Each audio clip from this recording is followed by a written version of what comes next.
Thank you for tuning into Truth Broadcast Network and welcome to the Nightly News. This newscast consists of late-breaking information created by the world's truth activists which lay bare the deceptions being perpetrated by the New World Order. The work of these activists appearing on the Truth Broadcast Network should not be construed as an endorsement of them or their other work. That said, these videos were specifically chosen by the network and we thank the tireless activists for producing them. During this broadcast it is especially important to see the evidence being presented, so try to watch the nightly news at www.truthbroadcastnetwork.com.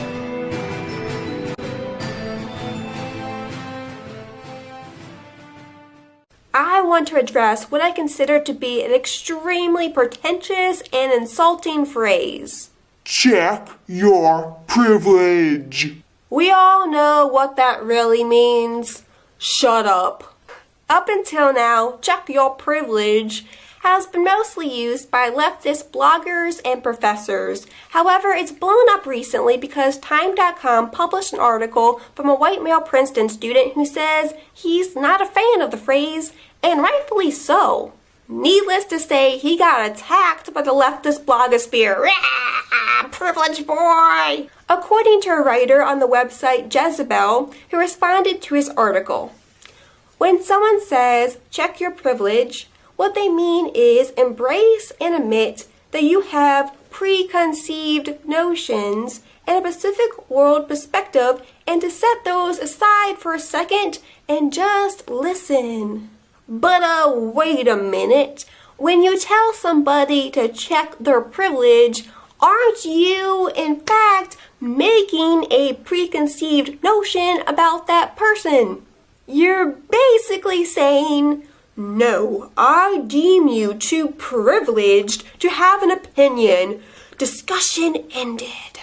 How do you even know that person is privileged? You just look at their physical appearance and say, you must be privileged. Believe it or not, people get defensive and insulted when you tell them they're privileged when you don't know a dang thing about who they are or their story.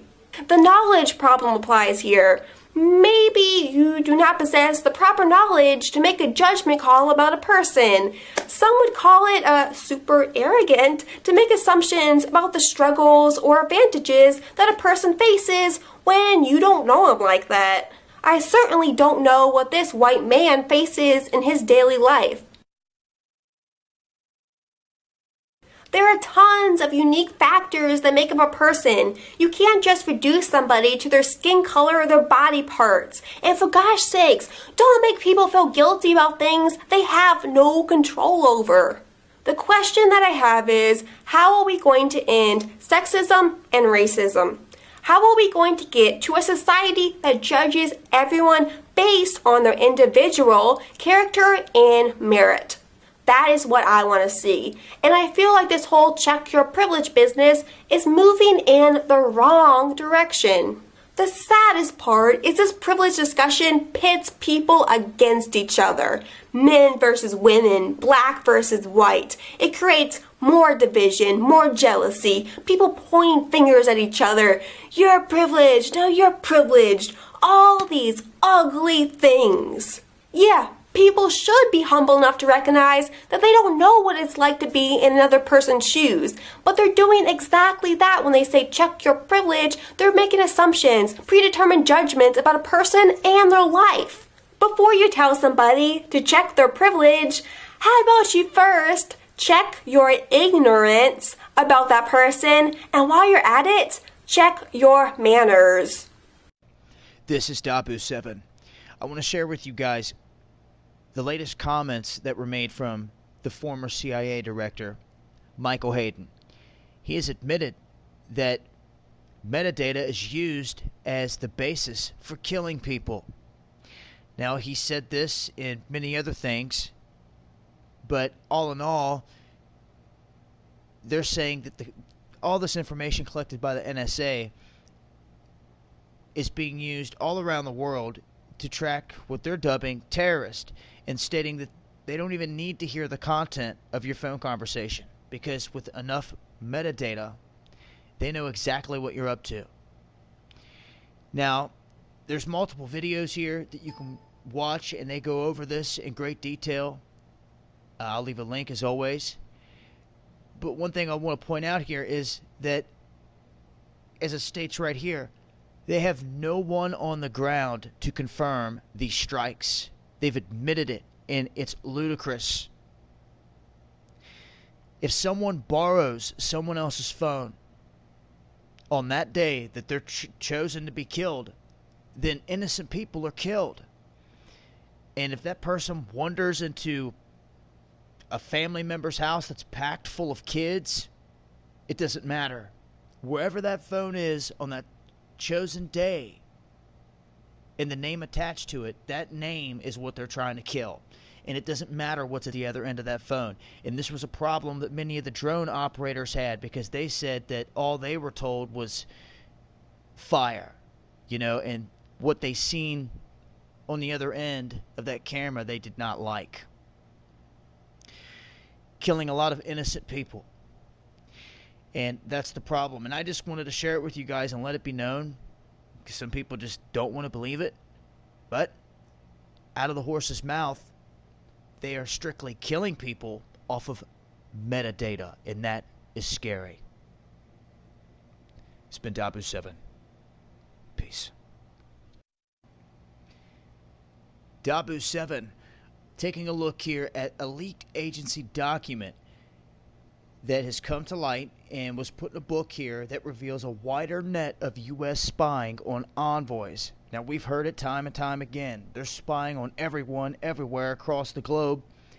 Even got caught spying on the Germans here recently, as recent as March 2014. Well, now what is coming to light is back in 2010. The United Nations Security Council was weighing sanctions against Iran and its nuclear program. Well, the American ambassador to the United Nations, Susan E. Rice, asked the National Security Agency to help so that she could develop a strategy. Now, this strategy went on to show that the NSA swiftly went to work developing the paperwork to obtain legal approval for spying on diplomats in Bosnia, Gabon, Uganda, and Nigeria, whose embassies and missions were not already under surveillance. Do you see where this is going? Bosnia, Gabon, Nigeria, Uganda. These 4 places are on the United States radar. And now they just deployed manned missions considering drones, all in the search for these missing girls. And in reality, the United States and Israel and others are going to be deploying a massive surveillance unit into Africa, into these different regions. That's the real deal. And you can see right here that they were concerned about this in 2010, and what did they do? They opened the door for them. And Nigeria was on the list. Fast forward today, and they've already been in there. They've had this plan plotted and staged for a long time. Now, as far as the Nigerian girls go, well, if they're part of the whole ploy, that would mean that Boko Haram would have to be a terror agency backed by the CIA. Well, that couldn't be, could it? They couldn't just be actors, could they? Could they? We've seen it before. Regardless of all that, fact of the matter is this: the girls are giving a great excuse for the United States of America and others to send a massive surveillance unit into the area. And that's what's taking place. So I'll leave a link for this in the description box. It's a lengthy read with all the links that are in here, but it's a lot of information that shows exactly what they were plotting back in 2010, and here we are, 2014, they're in there. It's been Dabu7. Peace.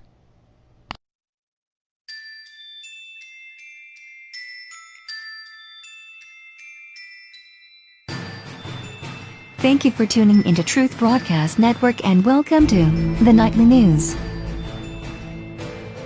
During this broadcast, it is especially important to see the evidence being presented, so try to watch the nightly news at www.truthbroadcastnetwork.com.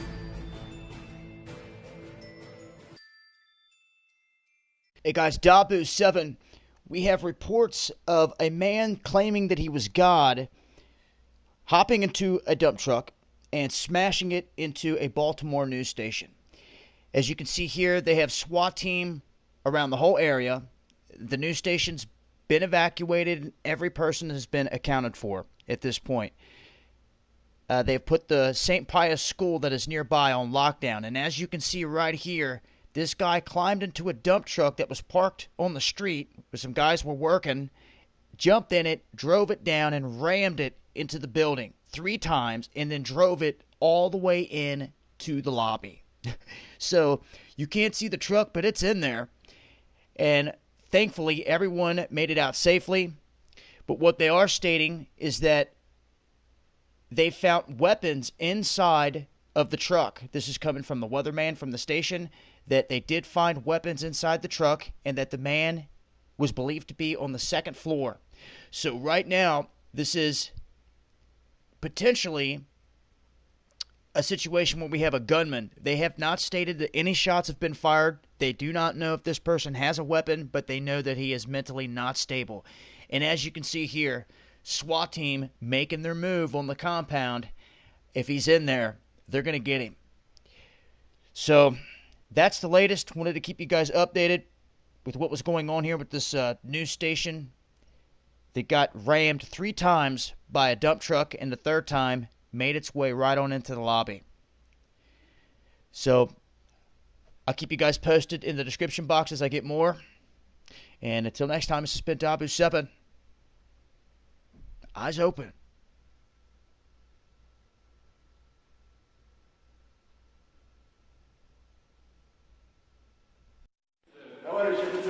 Russian President Vladimir Putin has overseen test launches of the country's most powerful rockets. Putin reportedly said the exercises simulated a retaliatory nuclear strike. It comes after Britain said it had deployed a destroyer to track a Russian aircraft carrier sailing close to its coastal waters. Сегодня в ходе запланированных мероприятий Today, as part of the planned events, we will activate all the different armed forces of the Russian Federation all over the territory of Russia, including the nuclear forces. The president also attended a ceremony in Moscow honoring those who lost their lives during World War II. Next month, Putin will meet Western leaders for the first time since the Ukraine crisis started. US President Barack Obama and German Chancellor Angela Merkel are among the other leaders expected at the ceremony to mark the 70th anniversary of the D-Day landings in Normandy.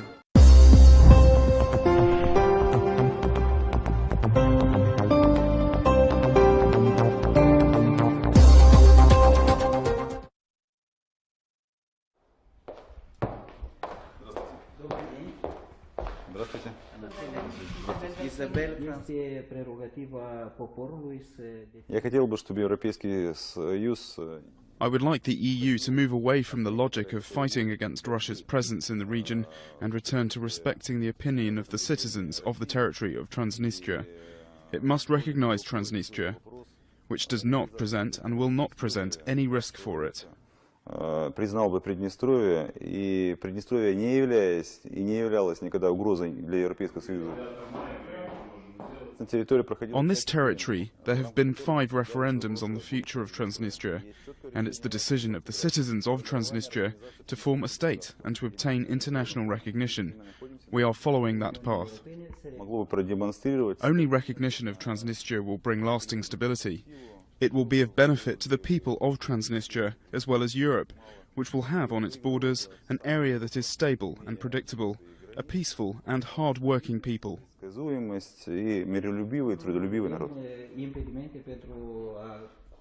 The United States has deployed 150 paratroopers to Lithuania as part of efforts to reassure NATO members in Eastern Europe that they will be protected. The American paratroopers will take part in joint exercises with the Lithuanian military for an extended period of time.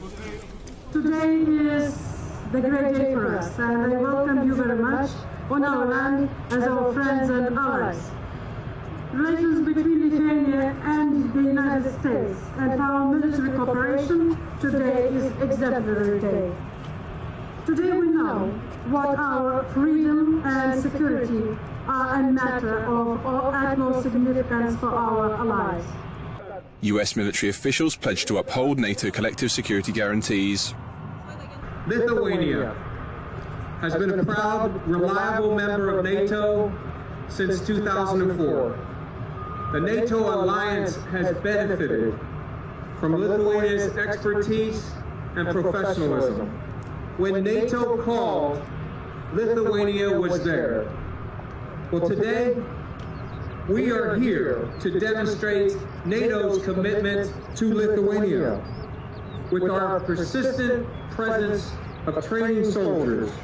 Let me make this clear. Should Lithuania need NATO, I guarantee NATO will be there. Hundreds of US troops have already been deployed in Poland and Latvia, with more to be sent to Estonia. The former Soviet states and Poland sought assurances after Russia annexed Ukraine's Crimean Peninsula, and President Putin spoke of a desire for a new Russia, a thinly veiled reference to the Soviet Union. The US and France have already sent in NATO warships to the Black Sea, with an American vessel currently stationed in a Romanian port, while the French warship is based in a Georgian Black Sea port. NATO has also stated the alliance made no promises to Russia regarding expansion into Eastern Europe. The Russian military has been conducting a series of provocative drills and recently moved a convoy of vehicles containing cannons, rocket launchers and missile launchers near to the border with Ukraine. Pro-Kremlin militants have also taken over cities and provoked violence and unrest across East Ukraine. The conflict in Ukraine is escalating this morning. Government troops launched operations against pro-Russian forces. Russian President Vladimir Putin is warning that Ukraine is on the brink of civil war. Holly Williams is in Slavyansk, where both sides are putting on a major show of force. Good morning. Here in eastern Ukraine, the country's military and armed separatists are putting on rival shows of strength.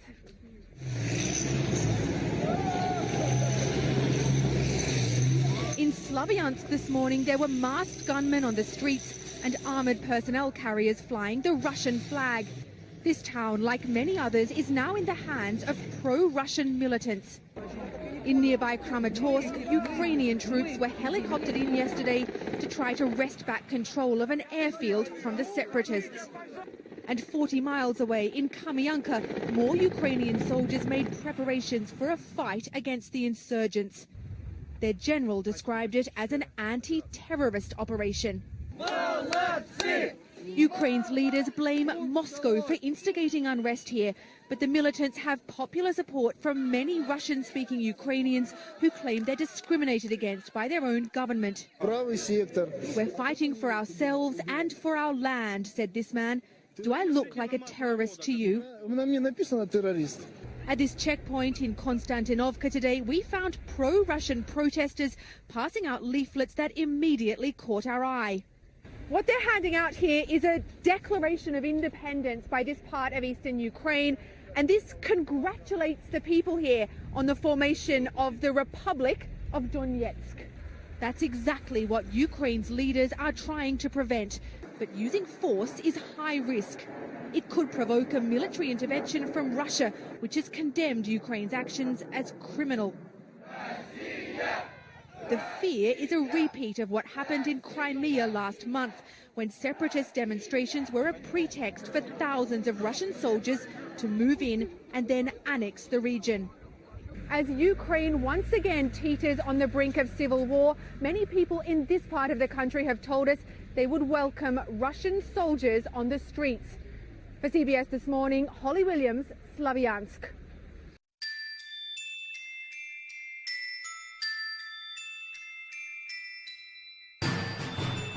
Thank you for tuning into Truth Broadcast Network and welcome to the Nightly News. During this broadcast, it is especially important to see the evidence being presented, so try to watch the Nightly News at www.truthbroadcastnetwork.com.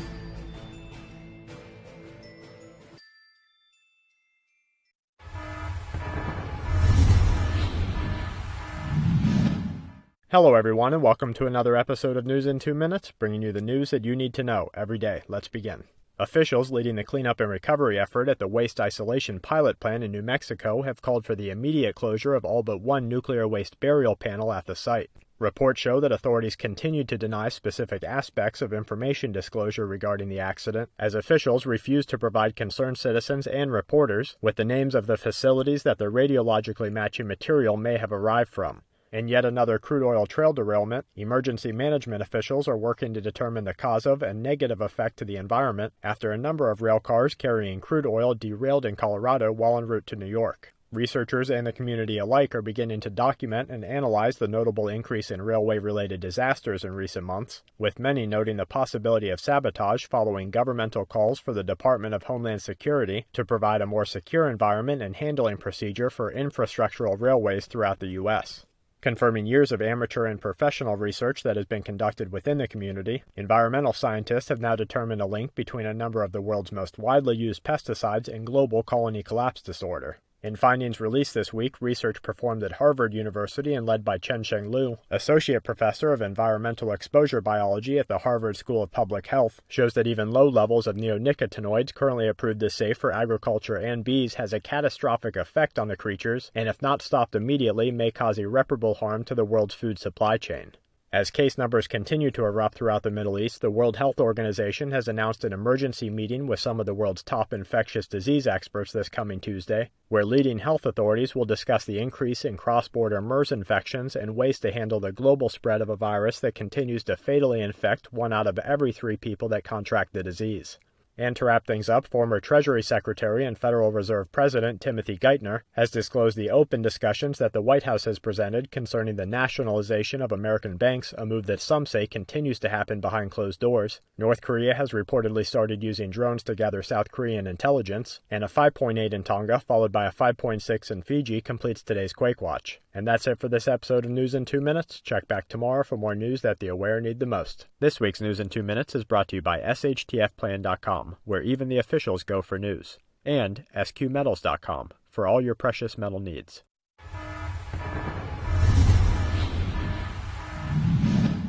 Hello everyone and welcome to another episode of News in 2 Minutes, bringing you the news that you need to know every day. Let's begin. Analysts are suggesting that Russian President Vladimir Putin's disclosure that the nation would activate the country's nuclear forces in a simulation drill displaying a retaliatory attack has heightened the war games covertly at play between Russia and the West and may indicate a notable uptick in armed forces movement and the stakes currently at play surrounding the Ukrainian crisis.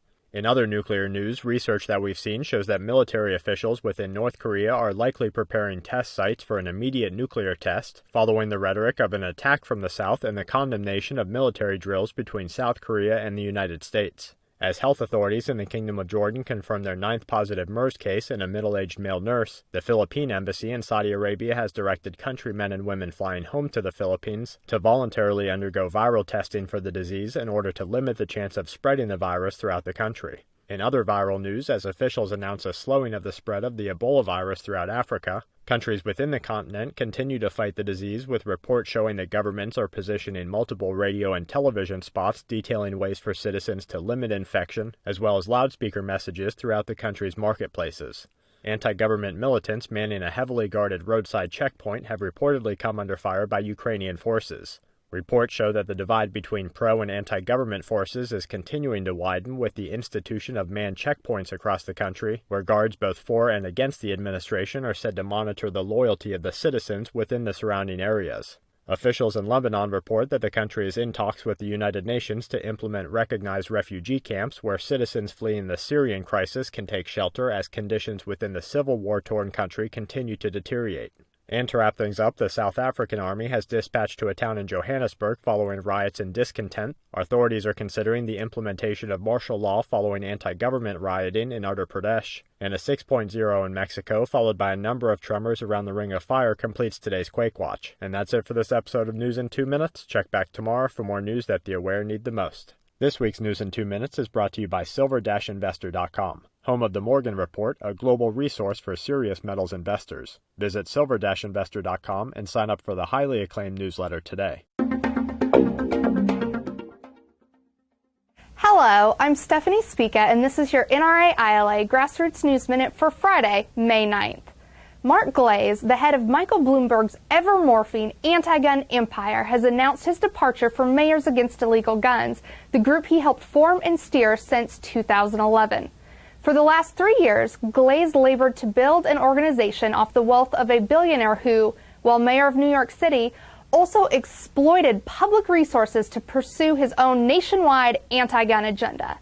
Despite the assets at its disposal, the group has so far accomplished little of note, other than incessant press coverage of its wealthy benefactor. Indeed, Bloomberg's anti-gun effort has, in its short life, seen public embarrassments, high-profile defections, and repeated attempts at rebranding. It even stooped to bullying similar groups after the Newtown tragedy to assure its own prominence. Now, with the group poised to make its biggest, most publicized push yet for relevance, its creator and chief architect leaves it to its own devices. Glaze had a tough job in transforming a defining characteristic of American liberty into something people were supposed to consider hateful, sinister, and dangerous. And his failures, though considerable, were consistent with others who came before him. John Feinblatt, a former City Hall staffer under then-Mayor Bloomberg, will now step in as leader of Everytown for Gun Safety, the new umbrella organization for Bloomberg's gun control front groups. While Glaze may have been short on actual policy accomplishments during his tenure, his gun-hating former boss has doubled down with a $50 million pledge to bring gun control to the rest of the country. Gun owners should take seriously this well-funded assault on their right and remember that only by standing together can they assure that Bloomberg's newest anti-gun mastermind leaves as empty-handed as his last one. For more on this story, please visit www.nraila.org.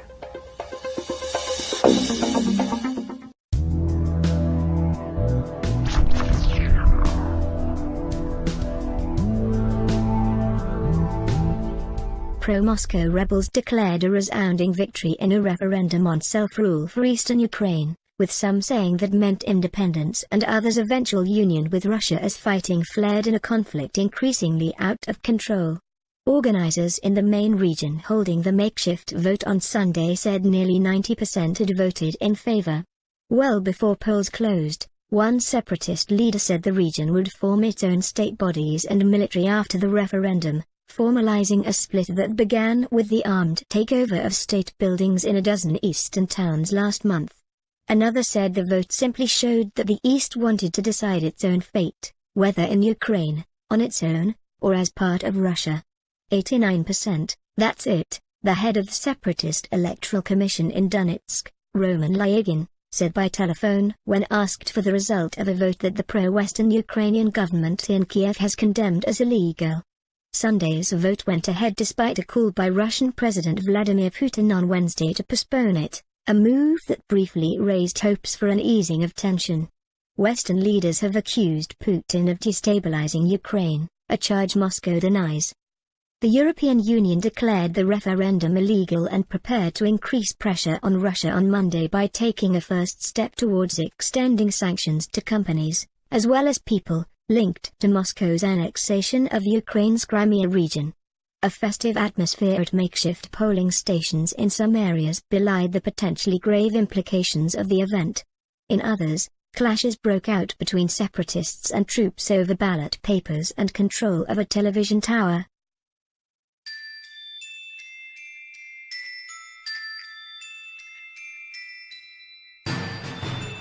Thank you for tuning into Truth Broadcast Network and welcome to the Nightly News. This newscast consists of late-breaking information created by the world's truth activists which lay bare the deceptions being perpetrated by the New World Order. The work of these activists appearing on the Truth Broadcast Network should not be construed as an endorsement of them or their other work. That said, these videos were specifically chosen by the network and we thank the tireless activists for producing them. During this broadcast it is especially important to see the evidence being presented, so try to watch the nightly news at www.truthbroadcastnetwork.com.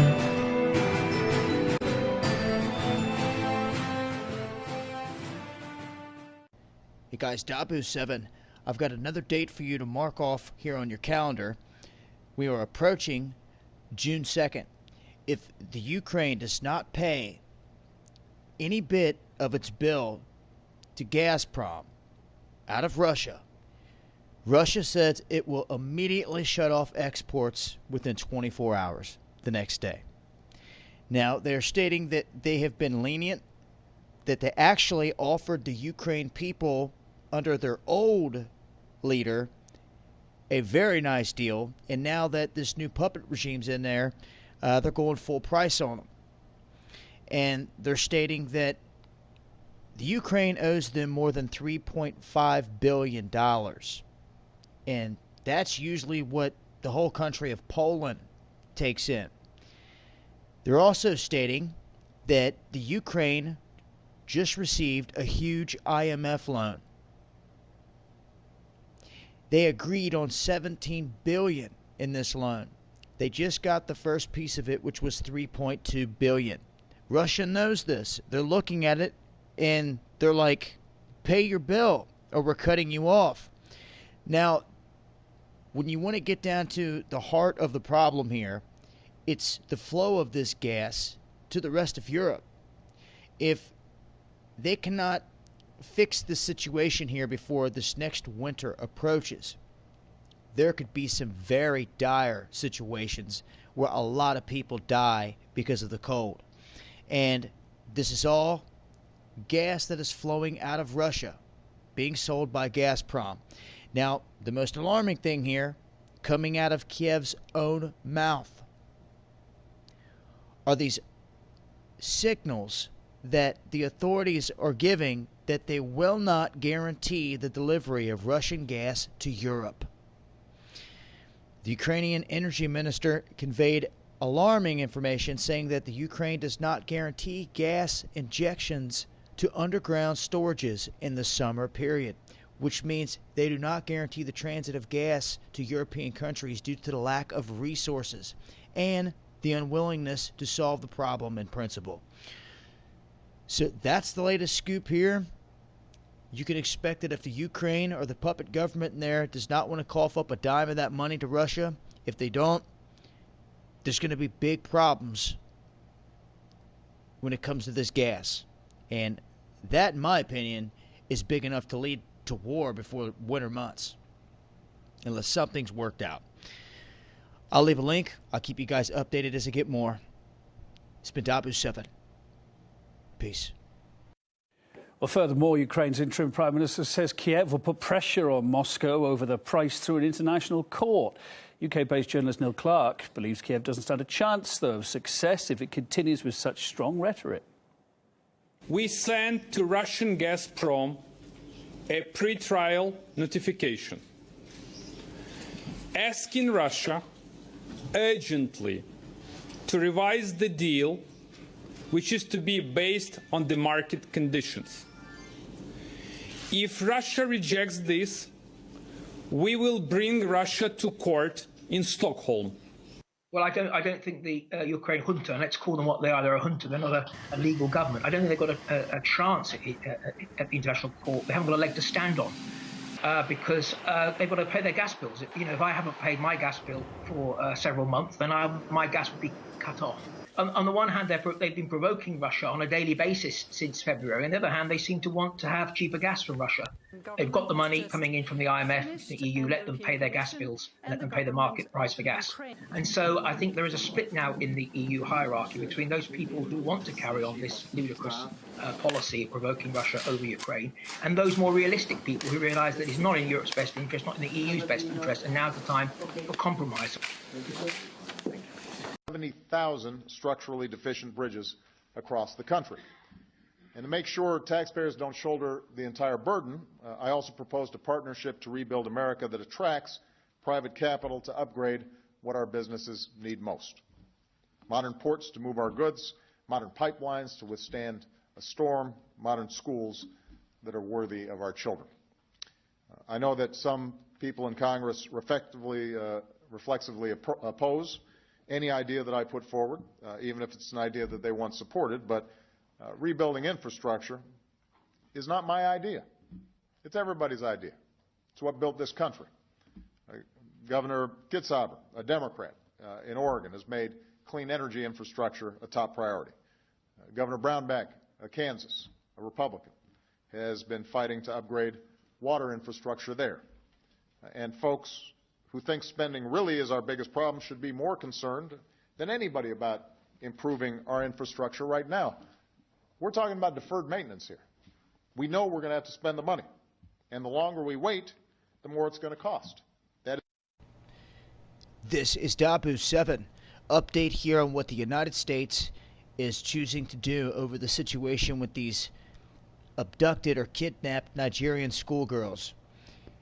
Now, Boko Haram has come out and stated that they are willing to negotiate and swap prisoners. I covered that in my last video, but it looks as though some of these women have escaped. There were well over 270 some. Then it dropped to 250. Now it's down to 200 because they're saying that many have been able to get away and escape. I haven't heard any reports of any of them being killed. They may have just let them go if they ran. But this gives the United States an opportunity to have a reason to have all kinds of equipment in the region. Not only them, Israel jumped on it too. And they're all there to help. And what they're doing is they're sending surveillance aircraft to the region. And this surveillance aircraft's going to be doing more than just looking for these girls. They're going to be mapping and scouting every last inch of the region and anywhere else they plan to advance in the near future. Now, they're saying that they are sending manned missions to track down the girls. So the surveillance teams will have manned missions, U.S. personnel, and as well, as it states here, the Obama administration is considering the deployment of drones to the region to bolster the effort. So a whole armada of tactical toys, if you will, they're going to be sending to the region to try to find these girls. And that's the latest. So just beware. If anyone in Africa can hear me, the U.S. eyes in the skies are coming. And they will probably never leave. It's been Dabu 7. Peace.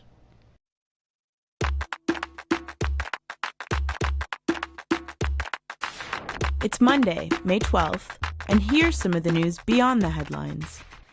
The Mexican government has started to form a rural police force made up of local vigilantes. The objective is to disarm self-defense groups fighting the Knights Templar drug cartel in the western Michoacan state. Officials say more than 3,000 people signed up for the new force. Saturday was the deadline for militia members to join or face arrest. The residents of one slum in Rio de Janeiro have staged a performance to send the Brazilian government a message: spend less on the World Cup and more on us. Many pretended to be sick hospital patients, while others imitated doctors and nurses equipped with little to help with. Some residents stood by shouting for help and held up numbers as they waited in a fictitious line. The group says the funds would be better spent on schools, hospitals, and other public services. Syrian activists say dozens of women and children have been released in Latakia province after nearly 8 months in captivity. Rebels freed the hostages as part of a ceasefire agreement with the government. The truce required hundreds of rebels to evacuate the city of Homs, which had earned the moniker capital of the revolution. Indian officials say at least 7 policemen were killed when suspected Maoist rebels triggered a landmine blast in central India. The officers targeted were part of a special anti-Maoist unit. Police exchanged gunfire with the attackers following the blast. The Maoists say they're fighting for the rights of the tribal and poor communities. They control some of the country's mineral-rich areas, authorities call the Red Corridor, which stretches from northeast to central India. Check out the Vice News YouTube channel for more original reporting and documentaries from around the world. Это для нас шло. Глаз сегодня с утра в костюме был на параде. Праздновали праздник. А они заехали с центра и начали тут стрелять. Мы пошли мирно с демонстрацией, людьми пошли. И они начали в них стрелять.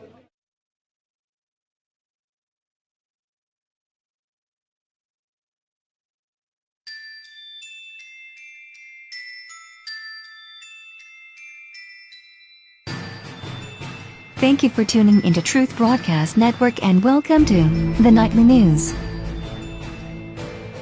During this broadcast, it is especially important to see the evidence being presented, so try to watch the Nightly News at www.truthbroadcastnetwork.com.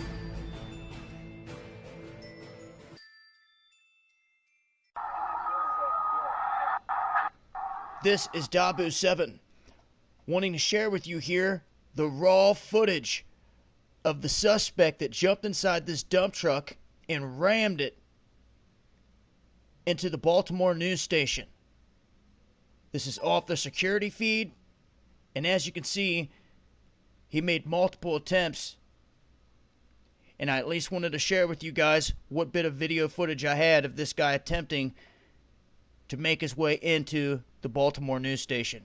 Well, I guess he accomplished his mission. He has been arrested. He is in custody. No one else has been injured. And I will leave a link in the description box for you guys and keep you updated with more info as I get it. It's been Dabu7. Eyes open.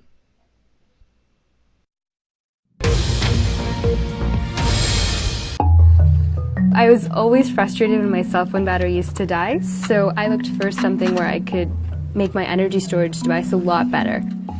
So last year I developed a supercapacitor energy storage device which can charge really quickly and hold a lot of energy.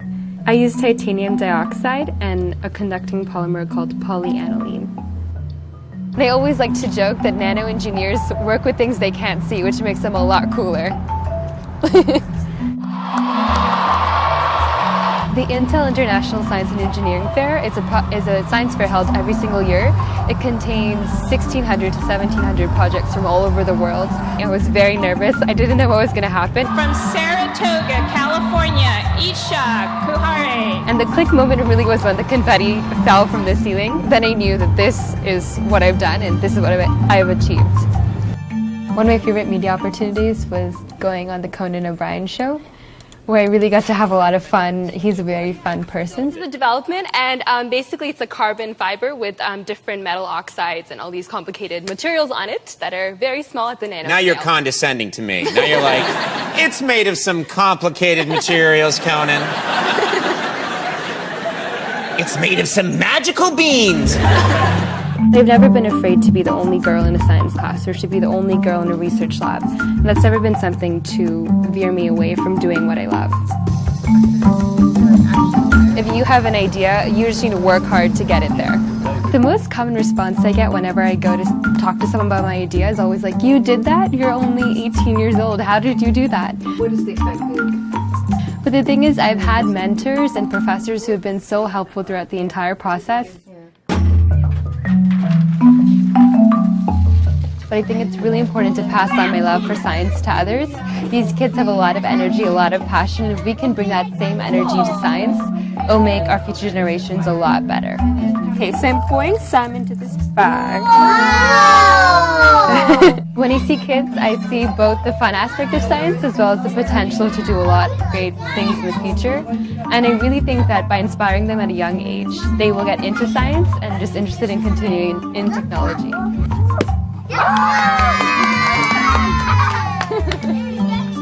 Hey guys, Dabu7, it looks like we have another airport that has grounded all flights. This time it's taken place in Chicago. O'Hare and Midway airports have been grounded. They're still grounded because of smoke and potential fire inside one of the Elgin air traffic control facilities. Now, they're saying around 11:30 a.m. that all Federal Aviation Administration personnel were evacuated from this region. Now, air traffic controllers were allowed to return just before 1 p.m., but The fire department has stated that Chicago Aviation Department said that the ground stoppage remains in place. So the flight tracking site FlightAware.com reported more than 180 O'Hare departures and 12 Midway departures have been canceled. That's a lot of flights, folks, 180. Hopefully they get this thing back up and going, and they know exactly what's taking place here. But that's the latest news coming from Chicago, and as far as airports are concerned, grounding flights once again.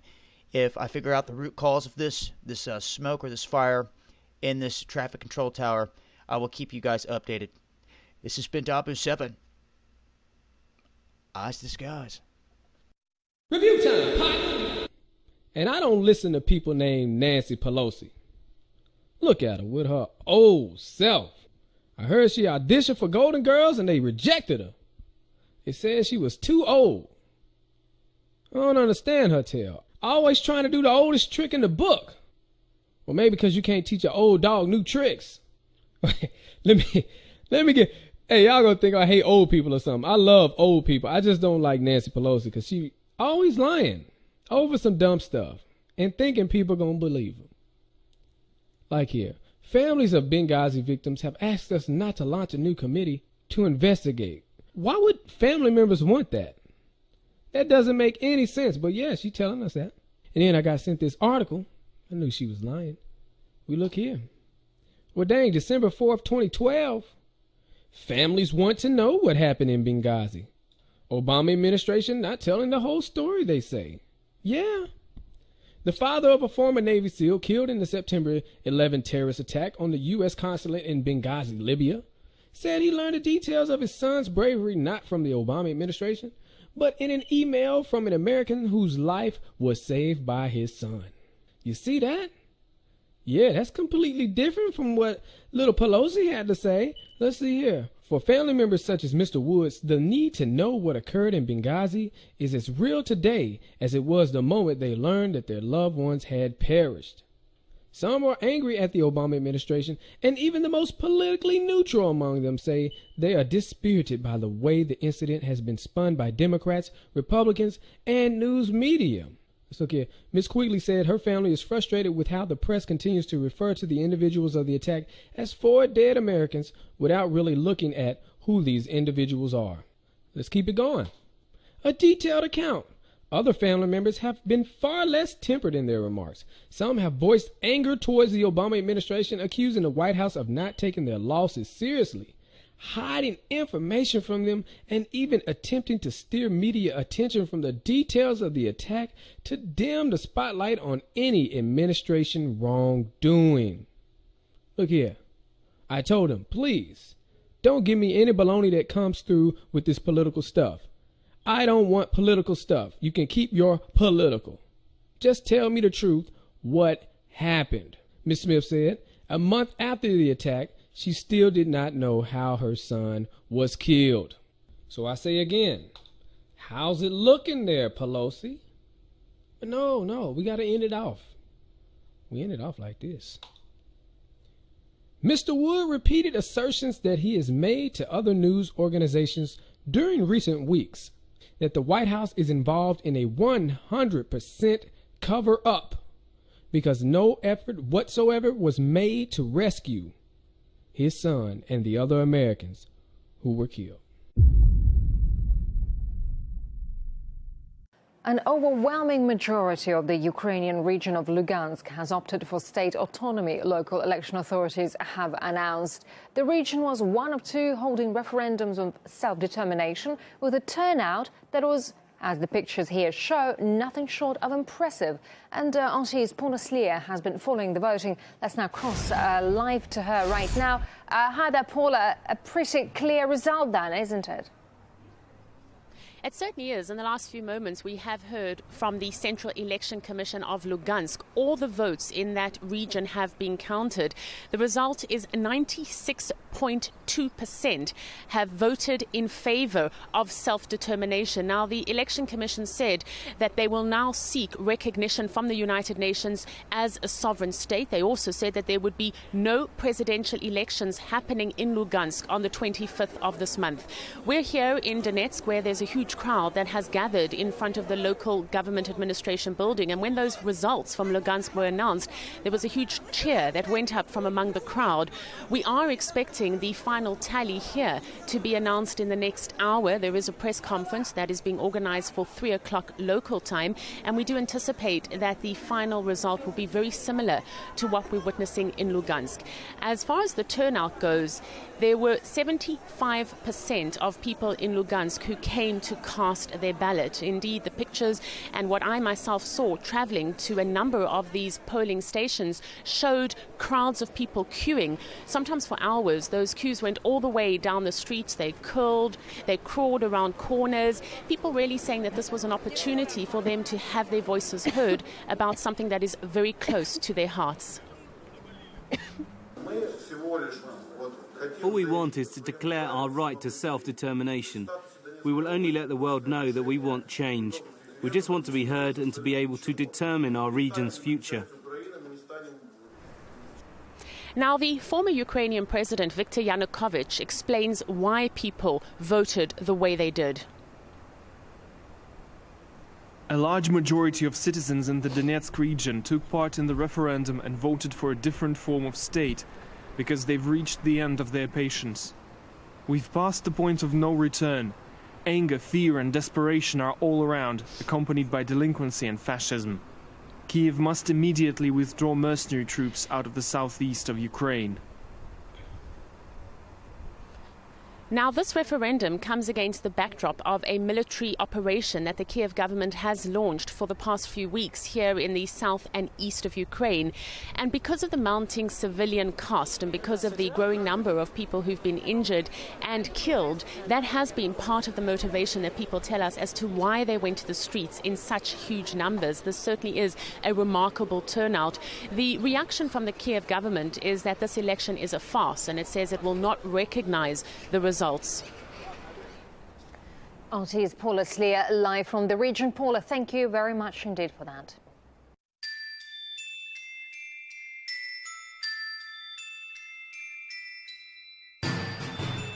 Thank you for tuning into Truth Broadcast Network and welcome to the Nightly News. During this broadcast, it is especially important to see the evidence being presented, so try to watch the Nightly News at www.truthbroadcastnetwork.com.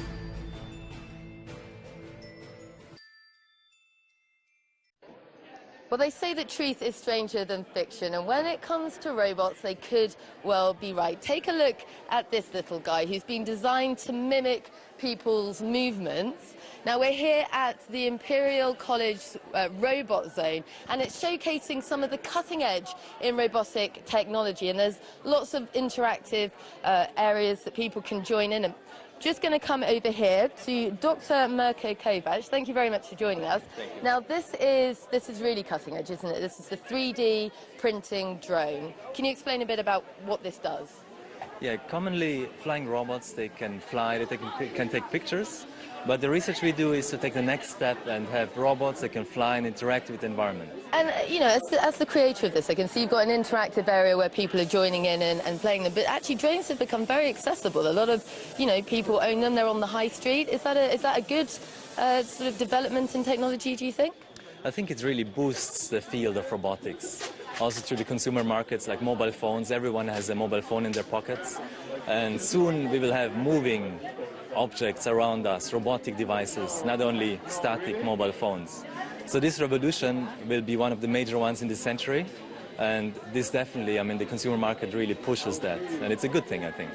But a recent poll to coincide with the release of a new sci-fi drama showed a whopping 1 in 3 British people fear the rise of the machines.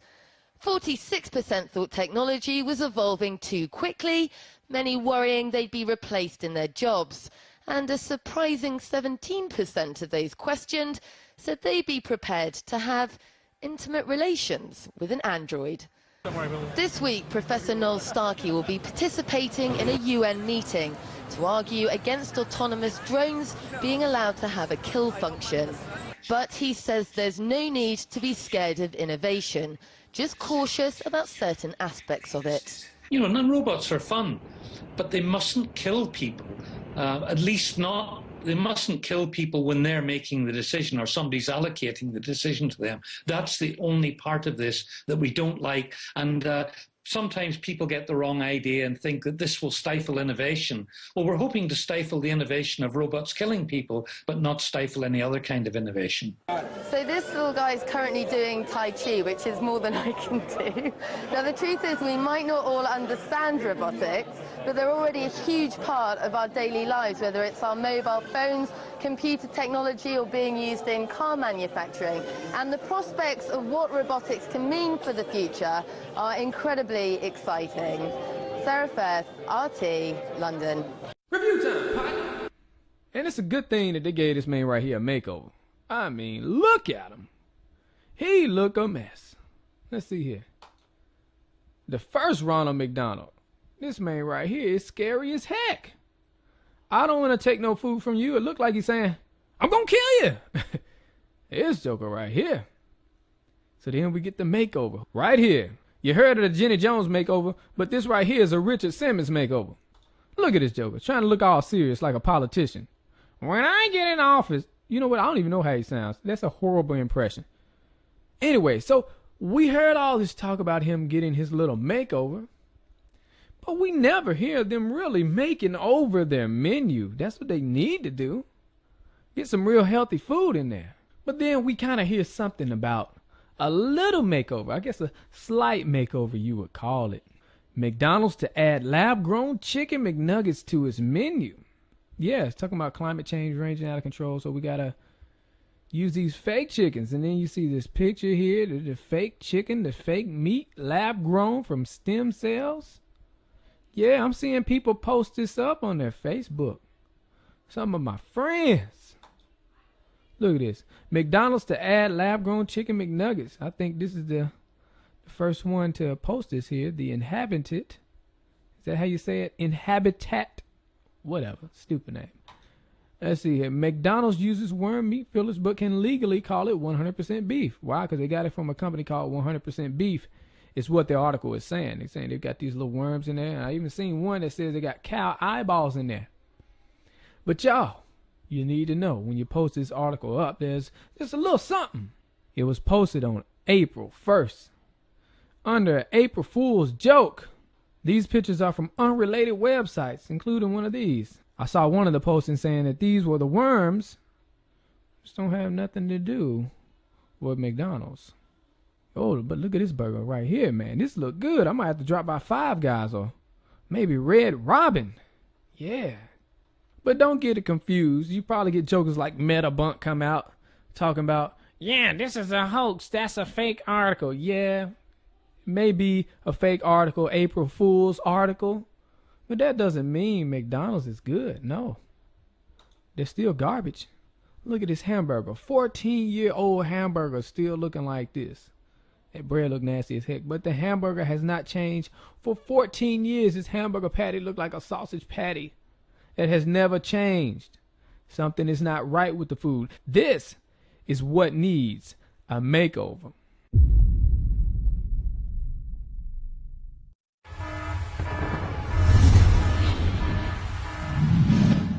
Hello everyone and welcome to another episode of News in 2 Minutes, bringing you the news that you need to know every day. Let's begin. Researchers in Japan have reported that up to 50% more radiation has been leaked into the world's oceans and atmosphere from the Fukushima nuclear power plant than previously thought, increasing the stakes and the dangers that the world must take to get the continually leaking radiation under control, a job that experts believe will not be feasible until at least 2020 due to deadly radiation dangers, with some suggesting that continuing earthquakes may leave the stricken plant vulnerable to disaster for much longer. Virologists and researchers are speculating on the lack of details being released by the Saudi Arabian Ministry of Health regarding the MERS coronavirus. Analysts have witnessed an alarming drop in scientific information regarding both suspected and known cases, as well as the statistics on citizens that have succumbed to the disease. While neighboring countries continue to heighten their awareness of the often fatal virus, officials within Saudi Arabia are working to reassure the public that the situation is completely under the control of the ruling government and that a vaccine for the infection is being developed at the current time. We're seeing a notable increase in the timing and structural significance of the earthquakes happening within the U.S. state of Oklahoma, which backs up the warning provided to the state's residents by the U.S. Geological Survey, where authorities warned that a significant earthquake measuring above a 5.0 may happen within the coming weeks or months. Officials with the USGS have stated that a swarm of this nature has never before been experienced within Oklahoma's recorded history, where the last significant fault slip occurred more than 1,300 years ago, leading researchers to warn residents along the fault line to begin preparing for the eventuality of a tectonically significant earthquake.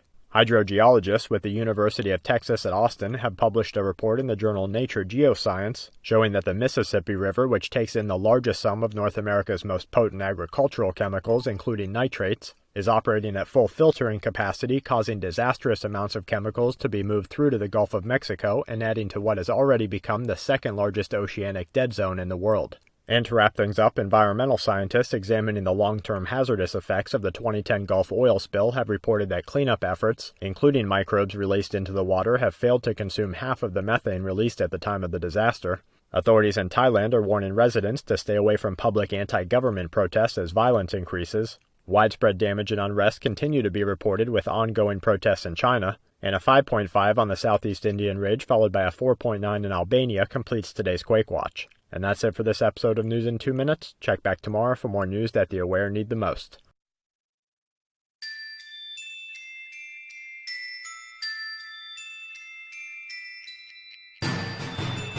Thank you for tuning into Truth Broadcast Network and welcome to the Nightly News. This newscast consists of late-breaking information created by the world's truth activists which lay bare the deceptions being perpetrated by the New World Order. The work of these activists appearing on the Truth Broadcast Network should not be construed as an endorsement of them or their other work. That said, these videos were specifically chosen by the network and we thank the tireless activists for producing them.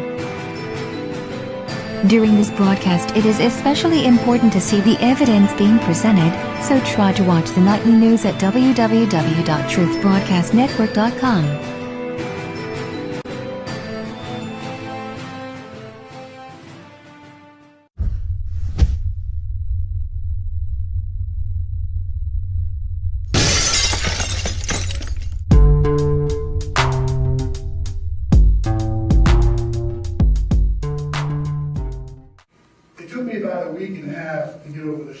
After what I saw at Sandy Hook.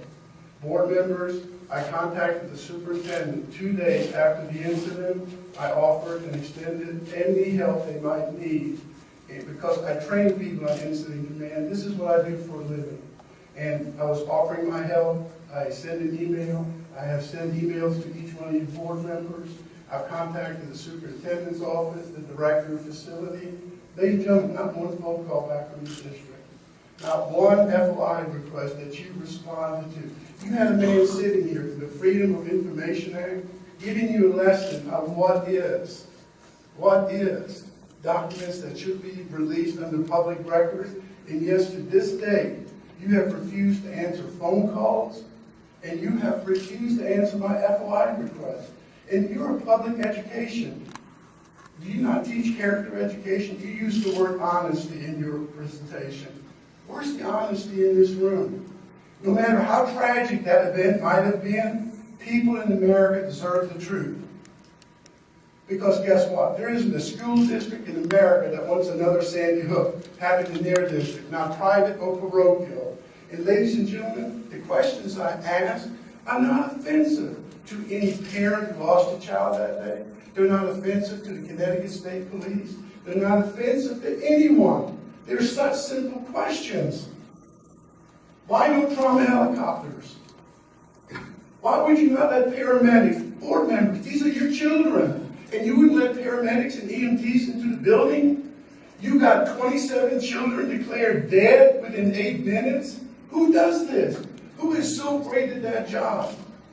And I'll just leave you with that. Ladies and gentlemen, you are the board member. You are the leaders of this community. You are the superintendent. Respond. You have a great secretary. But guess what? I sense in her voice she's afraid. She's afraid to even call me back. That should not be happening in any school district. Ladies and gentlemen, we're here tonight not to disrupt the meeting. We want answers. We want truth. Part of character education that we teach our children, you are modeling responsibility, caring, and I'll quit. Thank you for letting her know. But ladies and gentlemen, character education is about caring, responsibility, honesty. And guess what? You're teaching your children. Why don't you do it the same way and respond? And I thank you for your time.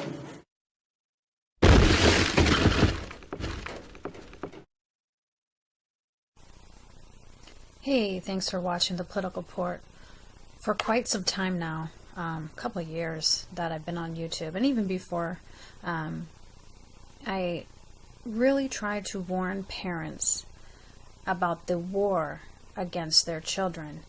And I do have a playlist you could check out that just cites some examples, and the playlist is The War Against Your Children. So check that out if you get a chance.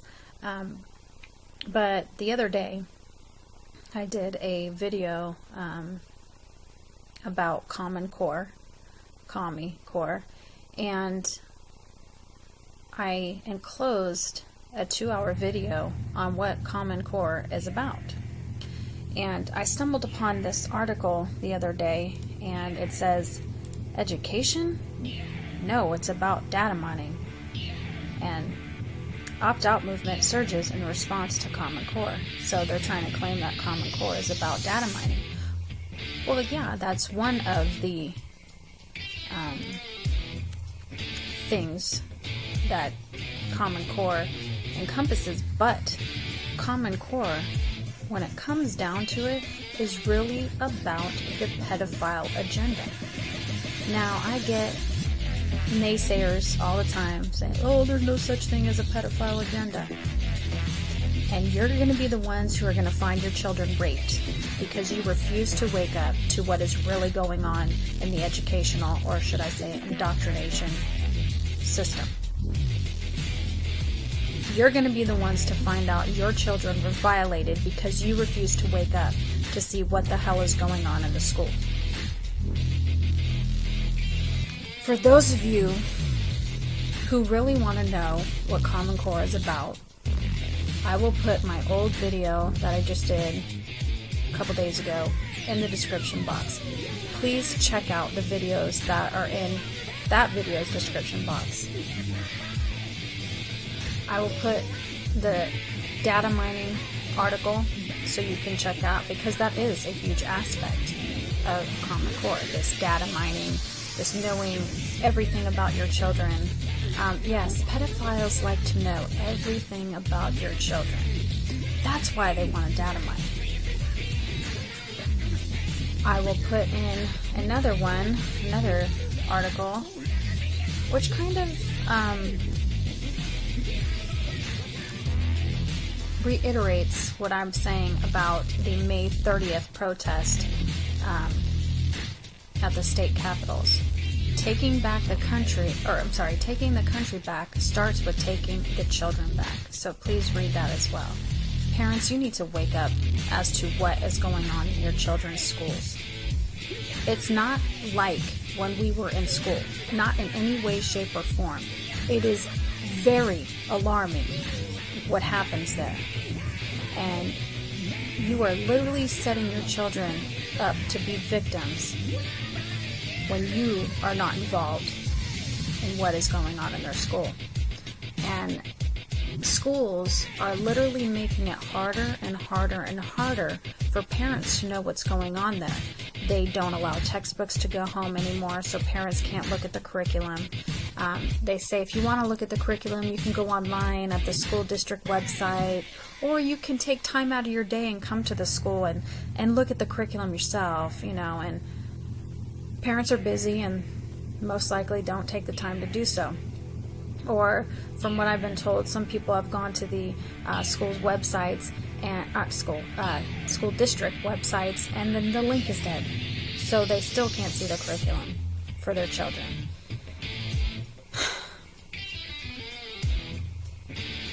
These pedophiles are in these high up positions, and they will stop at nothing to get a grasp on your children. And I've long warned parents about these people. And, you know, like I said, I get a lot of naysayers. There's no pedophile agenda. And unfortunately, I really wish there wasn't. I mean, I really wish there was not a pedophile agenda. But unfortunately, there is. And you as parents need to wake up to that now. Because it's steadily making its way through schools. There's a reason you're seeing and hearing about more children being molested in schools. Teachers doing lap dances on students. Teachers allowing other students to be raped while they turn their back and allow the sexual assault to happen. Teachers raping children, molesting children in mass numbers. There's a reason for that. And you need to really buckle down and research and figure this out and do what's best and what's right for your children. Anyways, I'll leave the links below for you to check out. Make sure you're at your state capitol May 30th to stop this Common Core bullshit. Thanks for watching. Follow me on Twitter at Political Port. Hello, thanks for watching The Political Port. Please forward this to every gun owner or anyone who gives a shit about the Second Amendment and their constitutional rights. Not even their constitutional rights, just their natural rights to protect themselves. By June 15th, if Obama gets his way, the ATF will try to do and begin a nationwide registry of all gun owners, not guns, gun owners.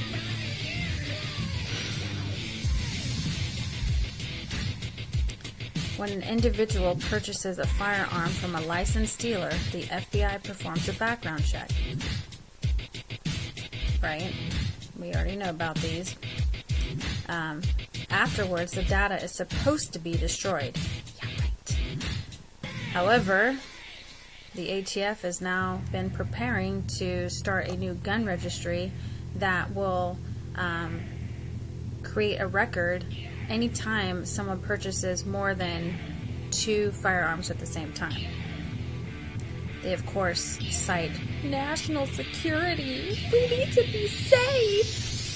They cite national security as their reasons for this registry.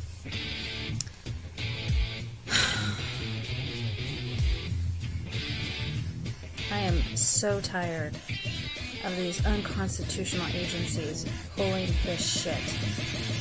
If there was ever a time for a tax revolt and to, cut the purse strings to these agencies and stop their existence, it's now. However,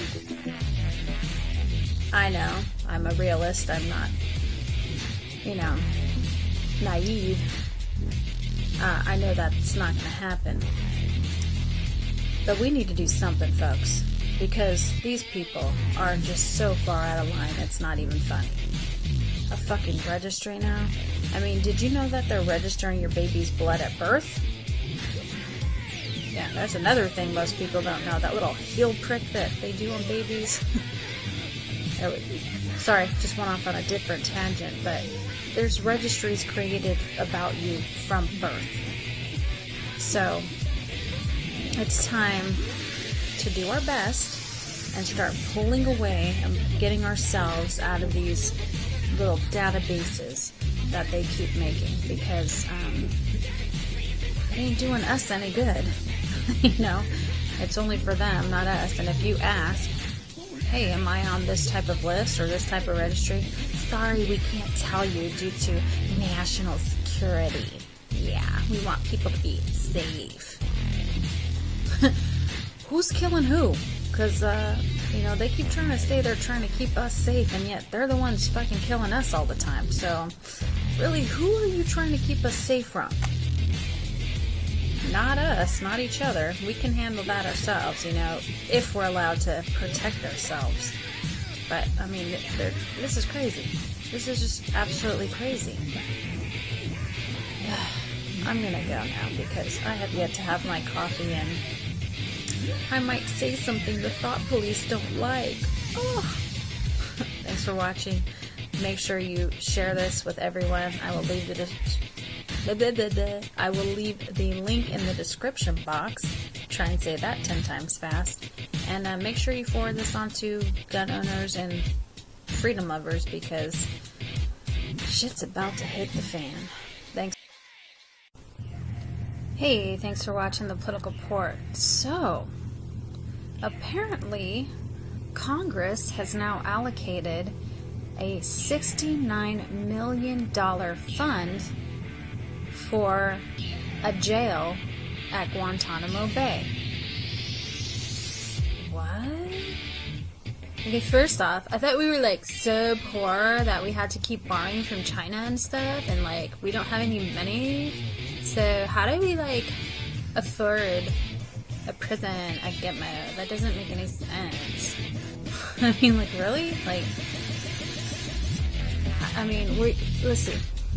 We have this alleged debt to China, okay? Which, by, you know, if you really think about it, it's complete malarkey. There is no debt to China.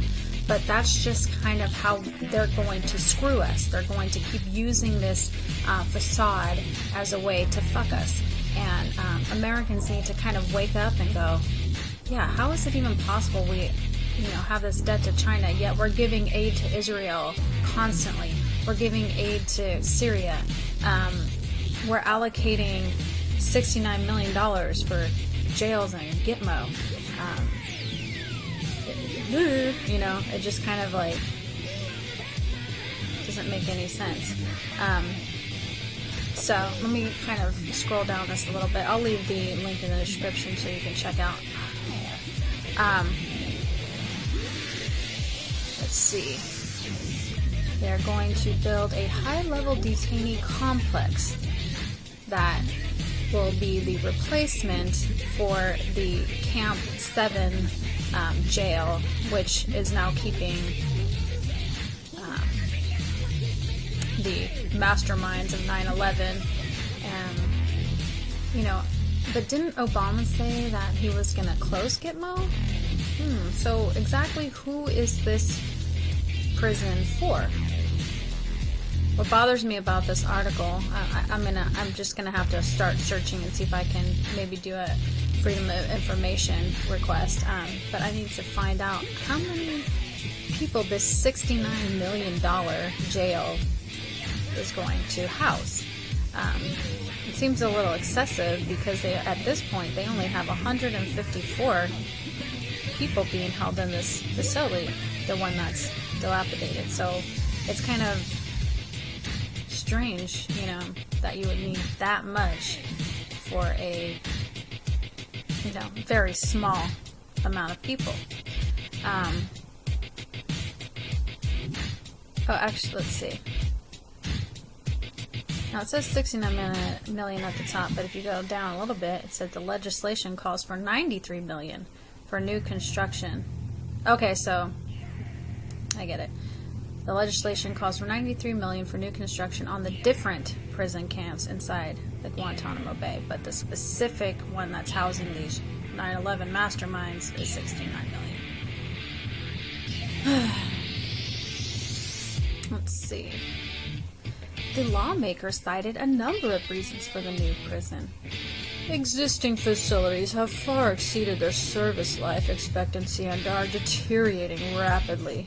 The inefficiencies experienced in proper separation, seclusion, and control of the occupants put the Joint Task Force Guantanamo staff at risk. Right. Right, they're so at risk.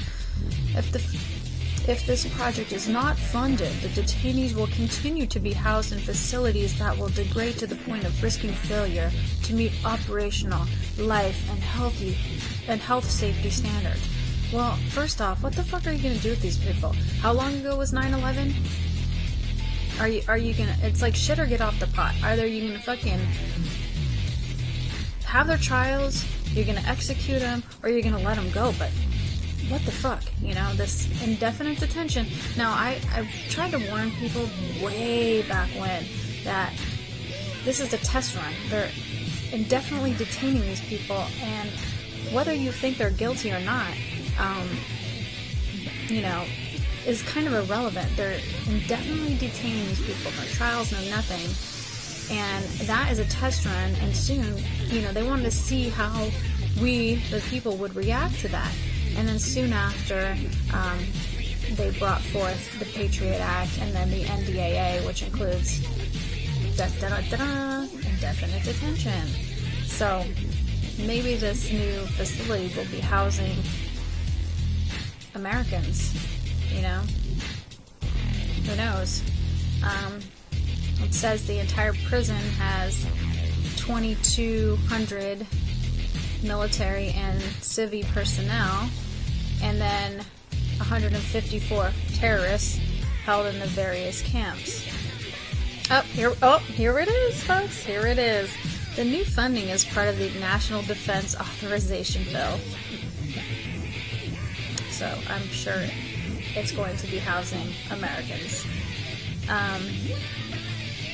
And no Guantanamo prisoner is allowed to be transferred to the U.S. for trial or further detention. So they literally can pick you up off the street, at your home, whatever, ship you back to Gitmo, and you will not be allowed to be transferred back to the U.S. for trial or further detention. Is this how they're going to disappear people? And of course, you know, and let me my point for me. President Obama promised to close Gitmo in January 2009. But I'm looking right now and it says the date is May 12, 2014. 2009, within a year of closing the prison, would be 2010. What happened? Did Obama lie again? Shocking. Anyways, the link's in the description box. Check it out. Follow me on Twitter at Political Court. Please share this far and wide. And thanks for watching. Have a great day. Hello. Thank you for watching the Political Court. Statistical impossibilities. YouTube seems to be so full of them. I mean, we've discussed, I don't even know how many times now, about YouTube withholding views. And I think it's time we just fight back in mass numbers. And when I discuss statistical impossibilities, what I'm talking about is when people have channels with, 5,000 subscribers, 10,000, 20,000, whatever, etc. And their videos used to get, anywhere from 20 to 100,000 to even million views. Now they can't even break 1,000 views. And yet their subscriber count goes up and up and up and up. And yet their view counts go down and down and down and down. And it's just a statistical impossibility. It just doesn't make any sense. Yet you see people like Jenna Marbles have no issues whatsoever with their videos. But have a channel like this, wah, wah, wah, your shit just goes down and down and down, even though your sub count continues to rise. I will be putting a link about an alleged Google whistleblower who discusses AdSense and payment and whatnot. And the reason I'm not going to really get into that so much is because it's an anonymous source, and I really hate dealing with the anonymous source. I'd rather people just kind of put forth, yeah, I worked here, this is my name, this is how long I worked there, da-da-da-da, rather than hiding and saying, I used to work there. Well, I could say all sorts of things, and it just kind of bugs me when people kind of hide So I'm not really going to get into that. However, if you look at what this person says, especially if you are a channel owner, if you look at what this person says, it makes a hell of a lot of sense as to what is going on with people's channels across YouTube.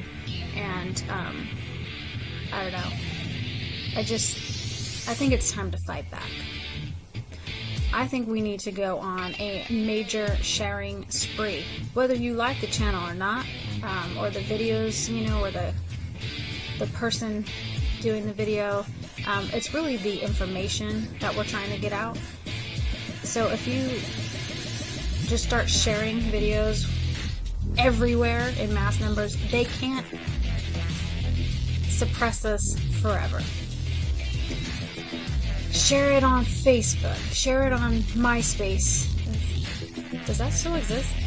I don't know. If it does, share it on MySpace. Share it on Twitter. Share it on your local news websites. Share it everywhere you can share it. And let's get people seeing these videos in mass numbers. We need to get the information out. For instance, the video I did yesterday in regard to the ATF making a gun owners registry. Things like that. That needs to get out. You know, that information, people need to know about it, and you're not going to get it from the mainstream media. So let's start doing a sharing spree. Just start sharing people's videos in mass numbers. Share it more than once. Just keep sharing things over and over and over again. For another thing, you know, I shared this Common Core video. And it's kind of funny, the video within my video is getting more and more and more and more hits, which I wanted parents to see that. But parents aren't seeing the video discussing the May 30th protest. Parents need to know about that. So let's start sharing things in mass numbers just over and over and over again so that they can't say it's not being seen. People will, you know, it's not really the view count that matters, so to speak. If we can get them up, it's great, because people tend to skip videos that appear to have less views. If we get the information out that YouTube is withholding view counts, views, people will hopefully be more apt to look at the video regardless of the number who's already seen it. They'll know in the back of their head, oh, well, they're holding counts, so maybe this video actually has more views than they're claiming. And then hopefully they'll be more apt to watch that video and get the information and disperse the information. We need to share everything like there is no tomorrow. And that sounds maybe like fear-mongering, so to speak. Like, there's no tomorrow. We don't know.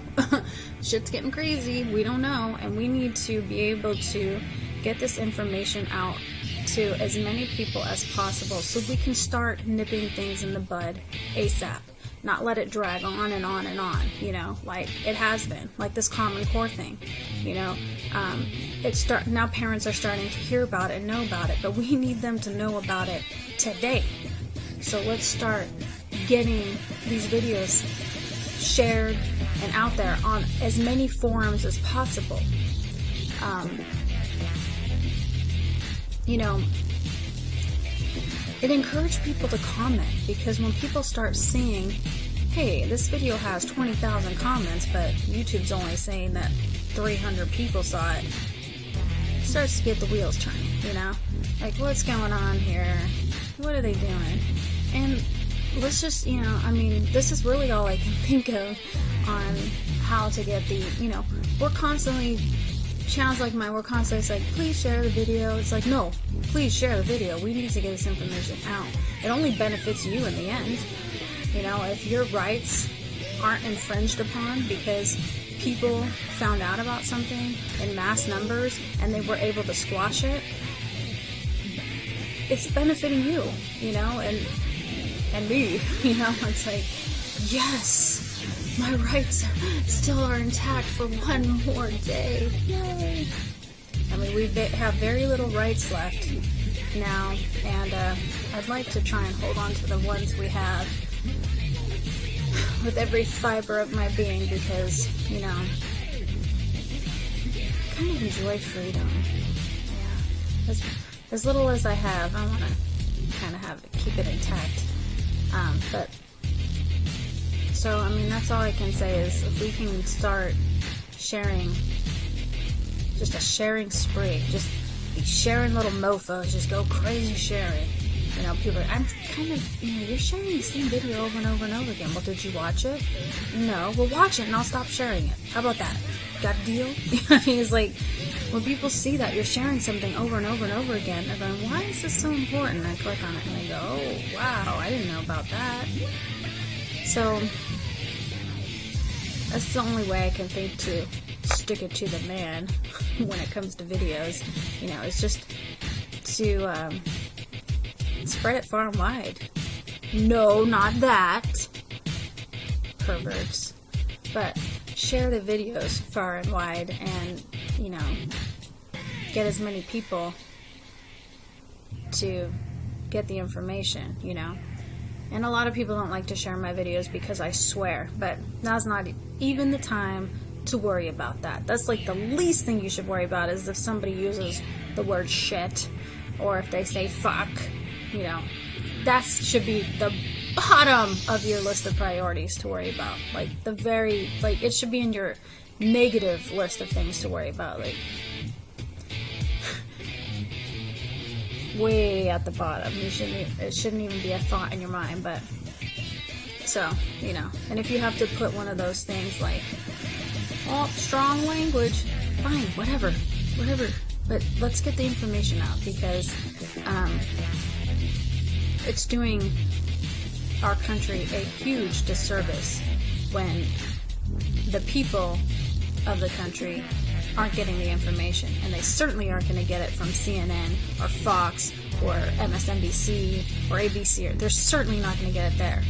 Let's get them the information. Let's, you know. Okay, I'm basically being redundant and telling you to share. So I'm just going to. I'm gonna be quiet now and go forth and share. Let's get this done. Let's try and, you know, get more channels exposure because there's so many good channels out there that people aren't seeing because A, people aren't sharing, and you know, because YouTube is suppressing everything, like channels like this. And YouTube can try and claim that they're not doing it, but the proof is in the pudding. Please. Like I said, statistical impossibilities. That's all this channel is full of, or all this website is full of, is statistical impossibilities. Just don't make no sense. Alright, folks, thanks for watching, and hopefully this will help get the word out on important information. Alrighty, thanks for watching. Have a great day. Oh, and follow me on Twitter @PoliticalPort. Hey, thanks for watching the Political Port. What's it going to take to break your conditioning? From the time where we're knee-high to a peach until well into adulthood, people are pretty much primed that there's only two parties, there's only this way or that way, and nothing in between, and if you're not with this party or that party, there's something wrong with you. And if you're from this party and you don't agree with that party, there's something wrong with you. And if you're from that party and you don't agree with that party, there's something wrong with you. And it's all smoke and mirrors. It's all bullshit. Both parties are the same. They're not enemies, they're BFFs, and they hang out, and they frickin' schmooze together, and they have good times, all the while laughing at you, fucking bickering and fighting and going back and forth with each other, keeping you distracted so you don't pay attention to what they're doing behind closed doors. They're partying with each other, having dinner with each other, and then they come out into the public and fake these little fights and these little spats, and then you are dumb enough to fall for it, and you go back and forth, oh my God, did you hear what they did? Did you hear? They are the same. And they have the same goals. And the goal is this: to take everything you have via taxes, fees, fines, whatever, put you further into economic slavery, disarm you, and completely control you. And you know, they're not too far from it now. They are completely controlling you mentally because you cannot see the fact that they are the same. They're the same. I mean, think about it. One party complains about what Bush did and how Bush did, and then completely denounces it when Obama does the same exact thing. Excuse me? There's no difference, that's why. But unfortunately, people are so taken, brainwashed by the fact that somebody has a D at the end of their name or an R. Oh, he's a Democrat. Oh, he's a Republican. Who gives a shit? If they fuck up, and they're fucked up people, you should be calling them on that shit, no matter if they're Democrat or Republican. You should be calling, not totally disregarding the fact, you know, just because they're in your party line. You need to drop this party line bullshit. That's what's fucking up this country. George Washington warned us about the two parties. Oh, wait, that's right. We don't learn about that in schools now, do we? Come on, people. Come on. It's time to wake up. The D and the R is just divide and conquer. And unfortunately, you're not getting that. They think you're too stupid to figure that out. And then when you do figure it out, oh, they're crazy, they're crazy. Oh no, don't call me the C word. I'm not crazy. You're right, you're right. You know, the second somebody throws out the crazy or the conspiracy theorist terms, you should automatically go, let me go listen to that person and what they have to say. Because the government is so scared of those people getting the word out that they have to demonize them or, you know, try and disregard them as imbeciles and idiots. And unfortunately, the ones that are imbeciles and idiots are the ones that are falling for the two-party bullshit. Not, you know, people get mad. Well, I'm not an idiot because I'm falling for this. Yeah, you are, and I'm sorry. But you can fix it. You can change it. You can fix yourself and not fall for the bullshit tactics of these people, use that term loosely, that are in the same bloodlines. They're all family members.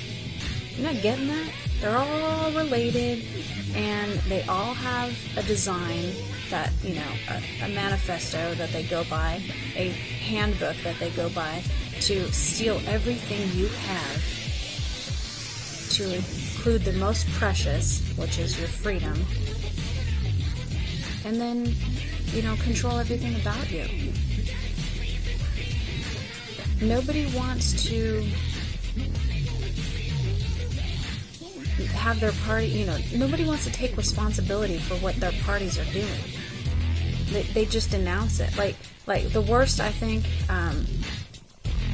are the Reaganites. Those who are so into Reagan that they refuse to see what he really was. You can totally, and it's funny because a lot of people that are Obama supporters, okay, you tell them something and they'll go, well, Bush did this. And I hate that, you know, because it's like, stop disregarding what one person did just because somebody else did it. You know, it's like saying,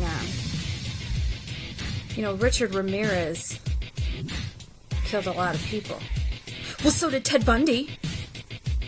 Does it fucking make a difference? No. You know, stop making excuses just because they have a D or an R. You know, it's ridiculous. It's insane.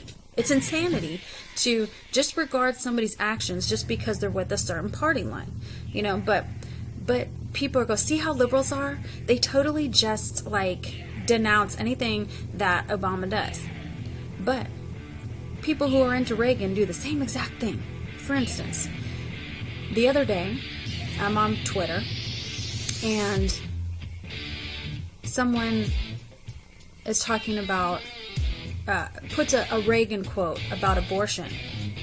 And I'm like, are you kidding me? Reagan had a major hand in killing 2 million babies when he signed the Therapeutic Abortion Bill, Abortion Act. And they go, well, how many babies have died under Obama? What? What does that have to do with the price of tea in China? Nothing. Completely denouncing what Reagan did because Obama does the same thing. Obama did, babies are dying under Obama. Well, first off, Obama, shockingly enough, has actually been quite forthcoming with the fact that he hates babies and wants them to die. And he's really into abortion and infanticide. He loves killing babies. Reagan was an actor. People fell for the act. Unfortunately, at some point, you should be able to break your conditioning, wake up, and go, holy crap, that was an act. They're all actors. They're all players. And yet, some of you out there just cannot break the ties, just cannot wake up to the fact there is no difference. They both doublespeak. They both, both sides are hypocrites. But they all have the same goal. And unfortunately for the rest of us who have woken up to this fact, we're the ones suffering because the rest of you refuse to wake up. It's plain as day. It is plain as day in your face what they are doing. That they're all the same. They continue the same monstrosities, and and they continue doing the same shit. And you continue to support them. Their heinous acts, just because they have a D or just because they have an R. And the rest of us who don't fall for this malarkey, we're the ones who have to suffer because you're ruining the fucking country. Time to wake up. And you don't have much time left, so you better fucking wake up quick, fast, and in a hurry. Thanks for watching.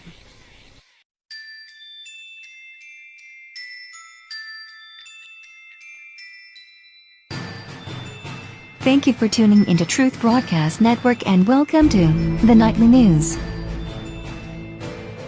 During this broadcast, it is especially important to see the evidence being presented, so try to watch the Nightly News at www.truthbroadcastnetwork.com.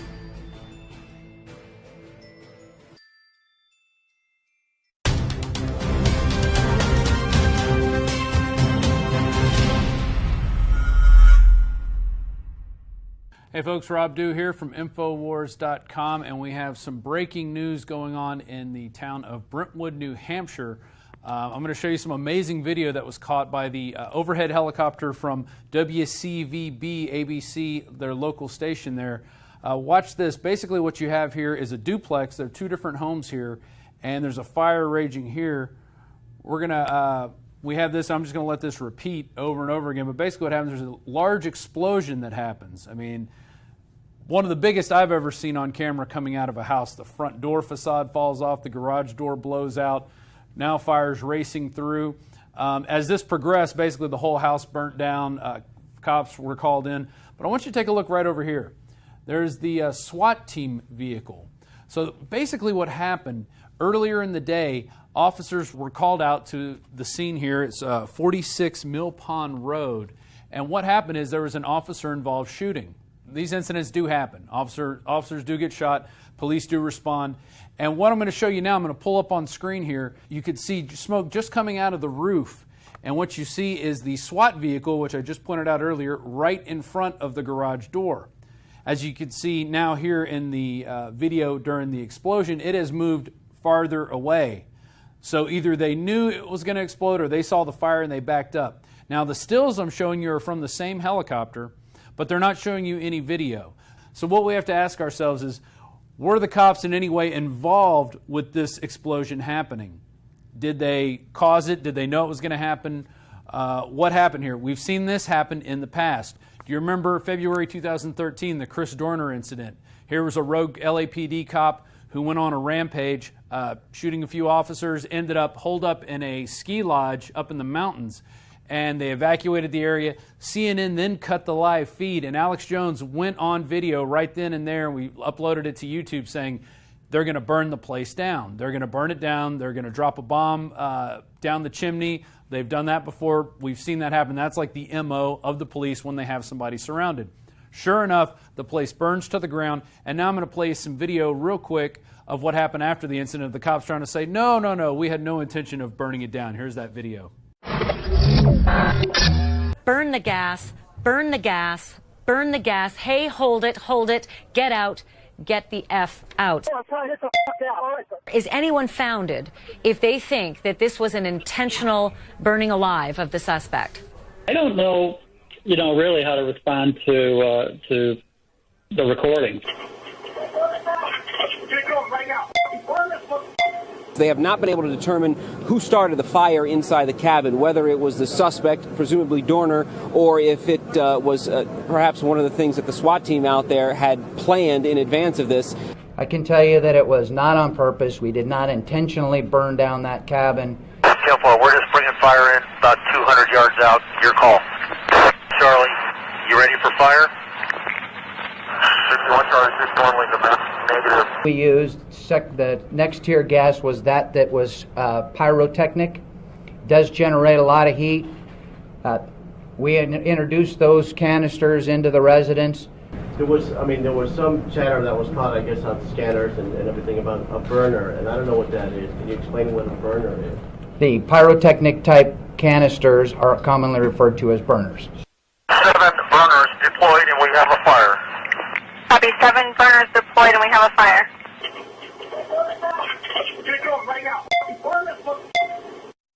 So there you have the cops on video saying we're going to burn it down, burn it, yet they deny that they set fire to the place and burn it down. Well, in this video here, you have the SWAT vehicle over here by the time it explodes, but in the still photos from before, you see the vehicle parked right up against the garage of the house. Who knows what happened? Once again, we don't have the video to go along with it. This goes back to another incident happened late last year. This is out of Breitbart. Report, Miami-Dade police officers fired 377 rounds at 2 unarmed men. Basically, one of the men was involved in an officer shooting previously. He grabbed, I think it was his grandmother's blue Volvo with another friend. They ended up getting cornered by the police, and then the police set out numerous volleys into this car, shooting 377 times, killing both people inside. So what we see is this overreaction of the police whenever one of their own is shot. But they are supposed to be trained to handle these situations. They're not supposed to go off half-cocked. But what we have here, obviously, is an explosion. We're not sure how much, if any, if the police were involved, but it does raise questions looking at previous incidents. So we don't know what happened. Obviously, an officer was shot. He was transported to the hospital. At this point, he is still alive. But then the house exploded. I'm going to put up some more video here. Here you can see the house is totally engulfed in flames, and now they've let the firefighters come in and actually put the fire out so it doesn't spread to neighboring homes and into the woods behind there. I've put links down below to the different videos where you can see Alex predicting the Chris Dorner incident where they are going to basically engulf him in flames. And then I've covered a news report here where they shot the guy the two guys 377 times in Miami. So we do see this from police overreacting when they shouldn't, when they should be holding restraint. And please feel free to subscribe down below if you like this video, and tell us what you think. Is it possible that it was a meth lab explosion? Let's see, here it is out of New Hampshire News. the NPR out of New Hampshire, law enforcement fears growing spread of meth in New Hampshire. It's growing faster in New Hampshire than in neighboring states. Obviously, there was something up there that was an accelerant that caused that type of explosion. And we're not sure what it is at this point. There will be more details, and we'll be sure to keep you updated here at Infowars.com. This is Rob Dew reporting for Infowars Nightly News. General, what do you think about the FBI saying that there was a terror alert on Monday about a potential Fort Hood situation? The police are shoving people, shoving Alex, shoving the crowd. Here we go, folks. I'm being assaulted. Whether it's the radio show, the news websites, documentary films, or the nightly news, InfoWars is the tip of the spear. Is this another false flag stage attack to take our civil liberties and put more homeland security while sticking their hands down on pants on the streets? It's up to us to set brush fires in the minds of men and women everywhere. And that's what PrisonPlanet.tv is designed to do. You watch, the Assad regime is going to be blamed or accused of using chemical weapons against the so-called rebels. What we see now is a war against reality. It's a war against the truth. It's more vital than ever that supporters of freedom become members of PrisonPlanet.tv and share their membership with up to 11 friends and family. Visit InfoWarsNews.com today. Become a member, share your membership, and help take the InfoWar to the next level.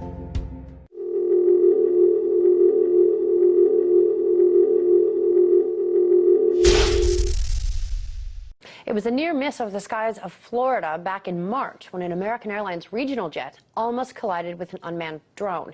It was a 50-seat jet approaching Tallahassee Airport versus something the pilot of the jet described as a camouflage F-4 fixed-wing aircraft.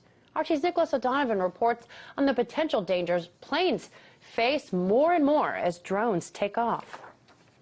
That drones are more and more frequent in American skies is a fact. For instance, the US law enforcement is greatly expanding its use of domestic drones for surveillance purposes. The Federal Aviation Administration, the FAA, knows that this is a growing problem and is acting in consequence. But as it frequently happens with new technologies, or in this case, new industries, there are no specific or no tough guidelines yet. For that, we'll have to wait till September 2015 when the FAA will set the new rules for drone flying. By the way, today at the White House, Secretary of Transportation, Anthony Renard Fox, said that there is currently 2 active testing sites for drone flying in America. In the meantime, the FAA does have some broad rules that require anyone flying model airplanes to notify airport operators and controllers when flying within 5 miles of any airport. It's also required for recreational drone users to fly under certain safety guidelines, including that the drone remains below 400 feet. But in many cases, these rules are just not enough, and we saw this in the case of a jet that nearly collided with a drone over Florida earlier this year. The pilot of that American Airline Group regional jet told officials that on March 22nd he came dangerously close to a small, remotely piloted aircraft about 23,000 feet above the ground. And all of this happened near the Tallahassee Regional Airport here in the state of Florida. We don't exactly know what kind of drone it was, if it was a private drone, a commercial drone, or even an official one. We also don't know if it all happened within that 5-mile range that we were talking about. In other occasions, such as an incident involving a US aircraft, the pilot described sighting flying objects that were small and camouflaged, type of F-4 type fixed-wing aircraft. Anyways, the truth is that the lack of regulation and of control create dangerous situations, and those involved may never be punished. American Airlines is, although, opening an investigation about this recent incident, but it's unlikely that we have a conclusion anytime soon, because there was a similar incident back in March 2013 involving an Alitalia aircraft, and that was near the airport, the JFK airport in New York, and the FBI is still investigating that incident. The FAA has authorized more than 500 public entities, such as police departments, to fly drones in the US, but the reality is that there are many, many other drones flying out there, and they're doing so under little or no regulation at all. So to the concern expressed by many, like the ASLU, that unregulated drones are the first step towards a surveillance society, now we have to add safety as a growing issue. The bottom line is that the FAA needs to move toward regulation, and it needs to do it quickly. That was RT's Nicholas O'Donovan.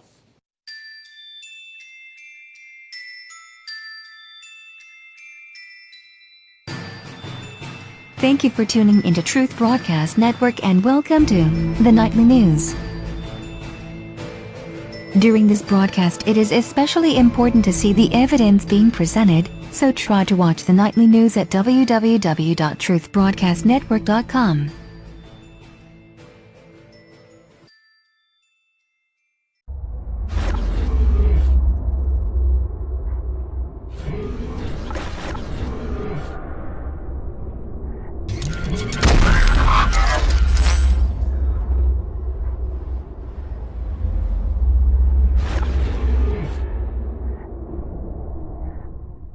You can do a search, Boko Haram, CIA, Boko Haram, Al-Qaeda, Boko Haram, Hillary Clinton, and you will get the fact that Boko Haram is Western funded. It's beyond CIA. Mercenary, globalist funded because they want to destabilize Africa. Here's the Daily Beast. That's the Democrats. What is that, Newsweek? Boko Haram's bin Laden connection. Some intelligence analysts believe that Osama bin Laden provided everything from seed money to strategic direction to the now infamous Nigerian terror group. Well, yeah, he's the cutout for the CIA, for MI6, on record, for Saudi intelligence, on record, on record, on record, on record. And now they've put Al-Qaeda in control in Libya, right in the middle of North Africa, to invade Nigeria, right down to Central Africa, right into the Congo. I mean, right into the Gold Coast, right into the Ivory Coast. I mean, it is just Al-Qaeda. Al-Qaeda, Al-Qaeda, Al-Qaeda, Al-Qaeda, Al-Qaeda, Al-Qaeda, Al-Qaeda. They are hitting all over Africa, but don't worry.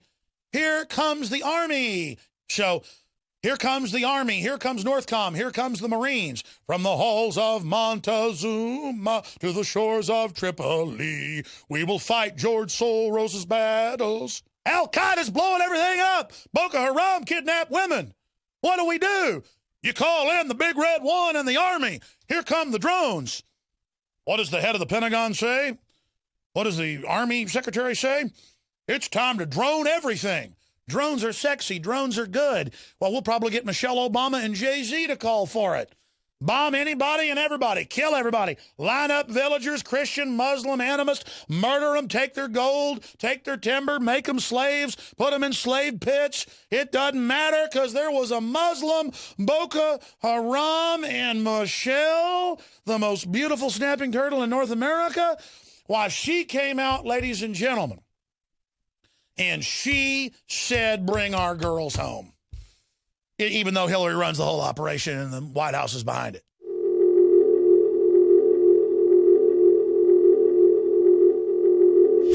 Globalist social engineers are not just targeting us with propaganda. They are manipulating our genetics. We are being targeted at every level by estrogen mimickers that lower our testosterone and other hormones and natural compounds that the body needs. After consulting top doctors, nutritionists, pharmacists, and others, we have developed what I believe is the ultimate non-GMO organic super male vitality formula sourced from powerful organic herbs and then concentrated for maximum potency.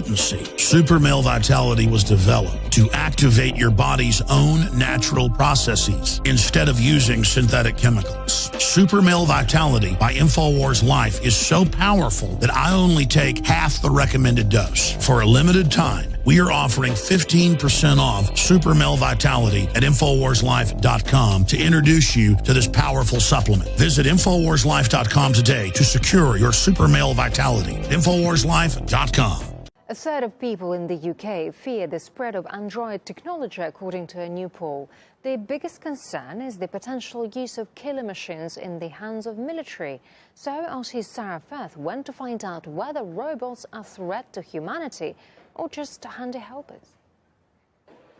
Well, they say that truth is stranger than fiction, and when it comes to robots, they could well be right. Take a look at this little guy who's been designed to mimic people's movements. Now, we're here at the Imperial College Robot Zone, and it's showcasing some of the cutting edge in robotic technology, and there's lots of interactive areas that people can join in. Just going to come over here to Dr. Mirko Kovac. Thank you very much for joining us. Now, this is really cutting edge, isn't it? This is the 3D printing drone. Can you explain a bit about what this does? Yeah, commonly flying robots, they can fly, they can take pictures. But the research we do is to take the next step and have robots that can fly and interact with the environment. And, you know, as the creator of this, I can see you've got an interactive area where people are joining in and playing them. But actually, drones have become very accessible. A lot of, you know, people own them. They're on the high street. Is that a good sort of development in technology, do you think? I think it really boosts the field of robotics. Also through the consumer markets like mobile phones. Everyone has a mobile phone in their pockets. And soon we will have moving objects around us, robotic devices, not only static mobile phones.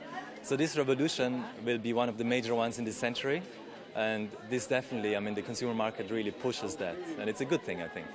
But a recent poll to coincide with the release of a new sci-fi drama showed a whopping 1 in 3 British people fear the rise of the machines. 46% thought technology was evolving too quickly, many worrying they'd be replaced in their jobs.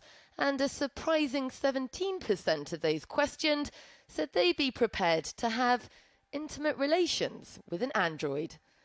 This week, Professor Noel Starkey will be participating in a UN meeting to argue against autonomous drones being allowed to have a kill function.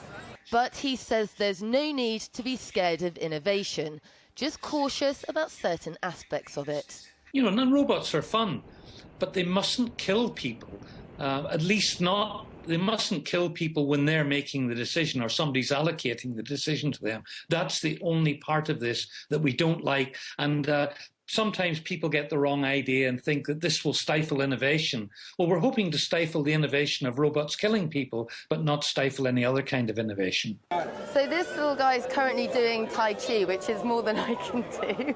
Now, the truth is we might not all understand robotics, but they're already a huge part of our daily lives, whether it's our mobile phones, computer technology, or being used in car manufacturing. And the prospects of what robotics can mean for the future are incredibly exciting. Sarah Firth, RT, London. And the integration of robots into the military will be discussed for the first time by the UN later this week. Experts are most worried about the potential use of kill functions, which could essentially lead to machines becoming fully autonomous weapons. The technology is still being developed, but there are calls for a ban. Supporters, however, believe robots can react more quickly to prevent human losses.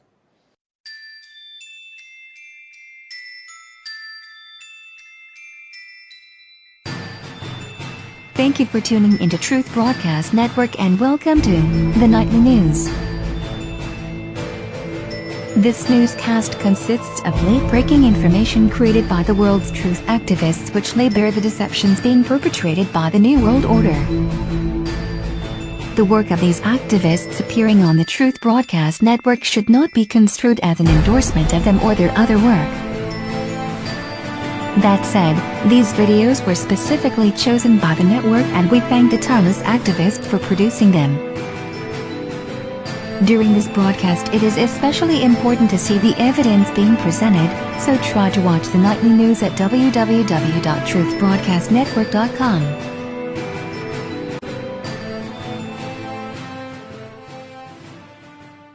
Attention people, don't expect government officials to quote news sources anymore in their interviews. Apparently, that's just far too dangerous for national security.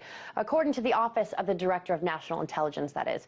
Personnel falling within the U.S. intelligence community is now pretty hemmed in, and that's a lot of people. We're talking 17 agencies and organizations. They may not cite news reports based on leaks in their speeches, opinion articles, books, term papers, and other unofficial writings.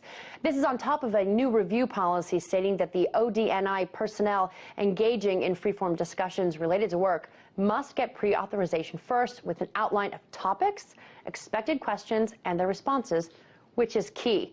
Joining me to illuminate the reasoning in this is Kathleen McClellan, the National Security and Human Rights Deputy Director at the Government Accountability Project. Thank you very much for joining me. Now, personnel needs pre-authorization to talk to the public. Fine, I get it. That was issued in March. This new directive, though, brings up the sourcing. It says personnel must not use sourcing that comes from known leaks or unauthorized disclosures of sensitive information. Okay, there. But the use of information in a publication can confirm the validity of an unauthorized disclosure and cause further harm to national security. Now, especially regarding leaks, this information is already out in the public in most cases. Is there really a danger to national security? I mean, it's really hard to see how there is. It's fascinating in the intelligence community that there's this notion of it can be public yet still classified. And this directive is less about protecting national security than it is about controlling what information the public hears. So there's information in the public eye, and this directive chills employees from discussing that information and fully discussing that information. And the Director of National Intelligence tried to clarify and made the directive sound a lot less draconian than it really is. But if you look at what's written and how it could be interpreted and how it's likely to be interpreted whenever employees criticize the official position, it's very, very chilling. Well, especially when talking about referencing journalists, journalistic work. What do you think this directive is stemming from? Well, it's an obvious response to the disclosures from the whistleblower Edward Snowden, but it's completely misguided, because instead of using this as an opportunity to engage with the public, Director Clapper has chosen to chill employees and chill what they can say, and instead make sure that the public hears his official position, which is disturbing because his official position has been misleading, and sometimes it's been outright false, like when he lied to Congress. Very scary indeed. Now, is this setting a dangerous precedent, as you've referenced, untrue statements to Congress and so on? As you say, chilling employees from making disclosures and using, tools like this, saying you will have punishments rain down on you, et cetera, et cetera. It seems very dangerous. Well, and it's certainly chilling, especially when it's read with the earlier directive, which said that employees could not speak with the media at all, even informally.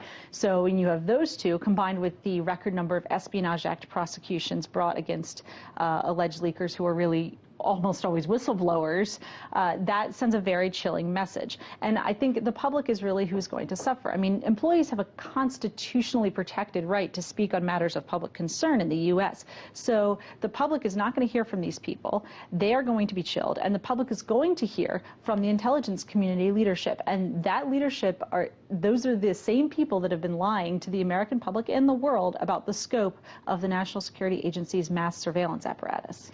Well, exactly. And if these leaders in the community, as you say, are scaring the underlings who have mortgages to pay, bills to pay, etc., with penalties, these people who were a source for the media in the past obviously are going to be very easily scared away. Let's talk about some of these penalties.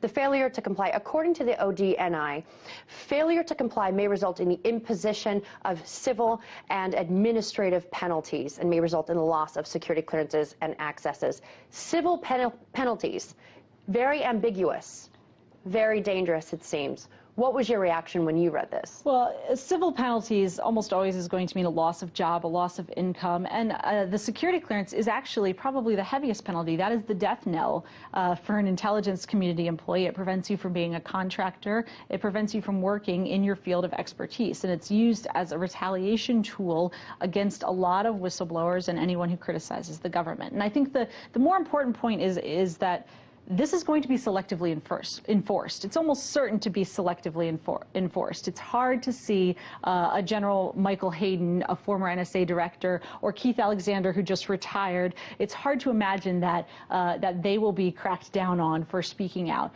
especially when they're towing the party line. But when someone doesn't toe the party line, or it's a lower level employee telling the public what the public needs to hear, then it seems much more likely that that person will be subjected to some sort of penalty. This directive also brings in former officials, former employees within, these 17 agencies, essentially blocking them from citing news reports, speaking to the media very openly. Also ambiguous. Is that even enforceable in court for former employees to be held to a directive like this? Well, everyone has a constitutional right to speak, Of course. and employees, even government employees, have a constitutionally protected right to speak on matters of public concern. It's unclear from the language of the directive whether or not it applies to all the agencies or just the ones that are directly employed by ODNI. But regardless, it's clear that Director Clapper is trying to extend his tentacles of control over the public debate beyond simply his employees, and that's disturbing. Absolutely. All right, Kathleen McClellan, the National Security and Human Rights Deputy Director at the Government Accountability Project. Well, Ukraine has been a mainstay of the US State Department's daily news briefing in recent months, and today was no different. Marina Portnoy joins me now and can tell us what was said. Well, Marina, was anything different said at all? No, we just heard what has become a daily tirade against Russia, spoken by the U.S. State Department spokeswoman Jen Psaki. She unleashed a new list of accusations regarding this weekend referendums, insisting that the U.S. will not recognize the outcomes. Ms. Psaki said that the methodology used for the voting in the referendum was highly suspect, and also claimed that children and citizens in Moscow and St. Petersburg cast ballots, but she didn't provide any proof for her accusations. As for the facts, we do know that children did accompany their parents who were voting, casting votes in this weekend's referendum. And we do know that citizens in St. Petersburg and Moscow did cast ballots, but it was done in a symbolic gesture in support of the referendum, not as a legitimate votes that were actually counted. Ms. Psaki also claims that a system of carousel voting was used in the referendum, but when asked by a journalist what exactly that means, she had a hard time explaining her own accusation. Its methodology was also highly suspect, with reports of carousel voting, pre-marked ballots. What's carousel voting? What is that? The truth is, as I was reading that, I'm not familiar with that term either. It may be that people weren't checking in. I'll check and see what our team meant specifically by that term. Voting, I mean, it's not like they were sitting on horses going around in a circle, right? I don't think it's a reference to that, Matt.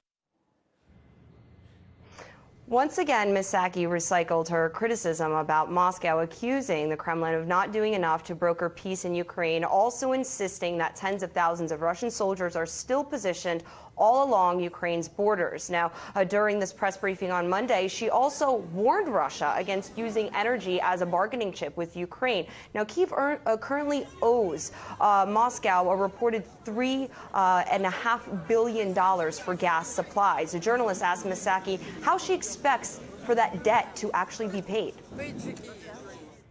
We don't think energy should be used, access to energy should be used as a tool, a threatening tool. They would say that they just want to be paid for products delivered.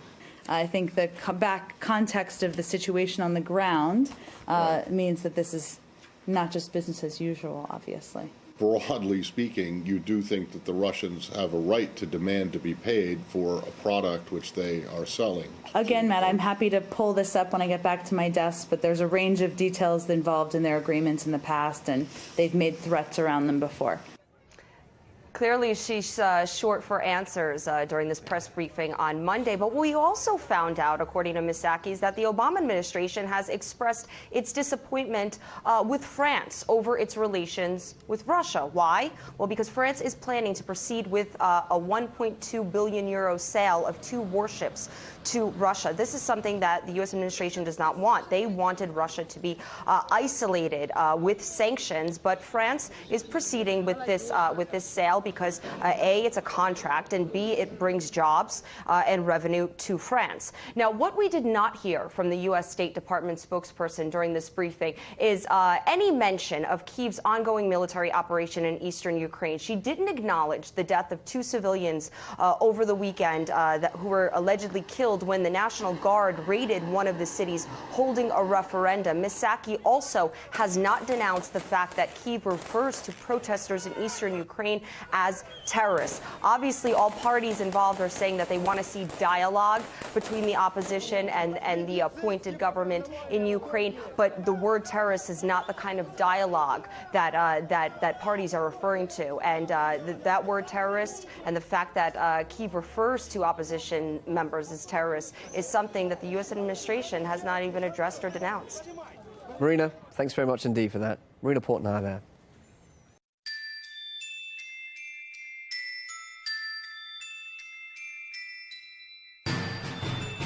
Thank you for tuning into Truth Broadcast Network and welcome to the Nightly News. During this broadcast, it is especially important to see the evidence being presented, so try to watch the Nightly News at www.truthbroadcastnetwork.com. We're now joined live by the former Reagan administration official, Paul Craig Roberts.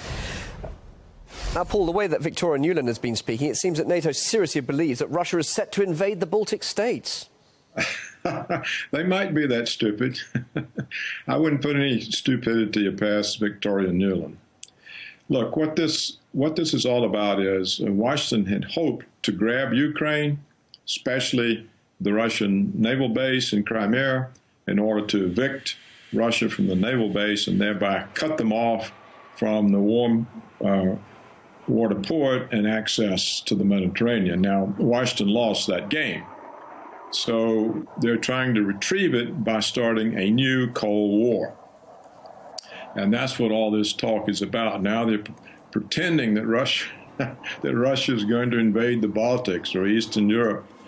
This is an absurdity. Surely a Cold War now is likely if we see this sort of reaction from NATO. This is obviously a regular annual exercise, but as Nuland says, there's definitely an increase in troops' presence. And this very nature of their presence in this way, it is provocative and could cause a Cold War?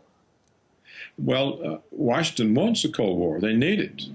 I mean, look, they've been defeated in Afghanistan.